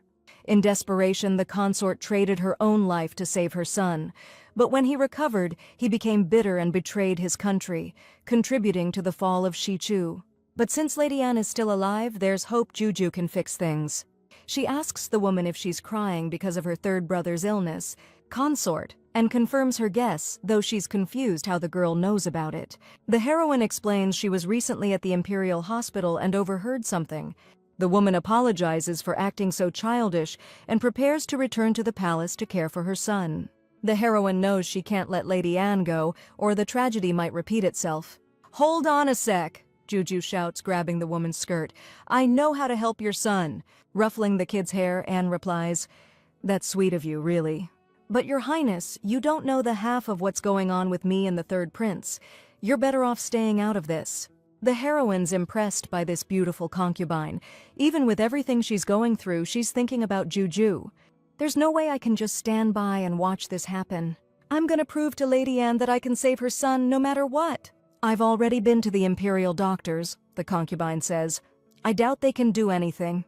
But the princess, confident the doctors learned their lesson last time, barges in, "Where's the head physician?" The imperial doctor hurries out to meet Her Highness, asking, "Did you have any further instructions for me?" The heroine declares, "From now on, concubine Anne and the third prince are under my protection." Hearing that, the doctor promises to send someone over right away to treat them. Leaving the hospital, Lady Anne vows to Her Highness that she'll never forget her kindness. She tells Juju to reach out if she needs anything at all, and she'll do everything in her power to help. Meanwhile, our girl can't hide her joy, because now that the third prince is getting better, she'll have another brother.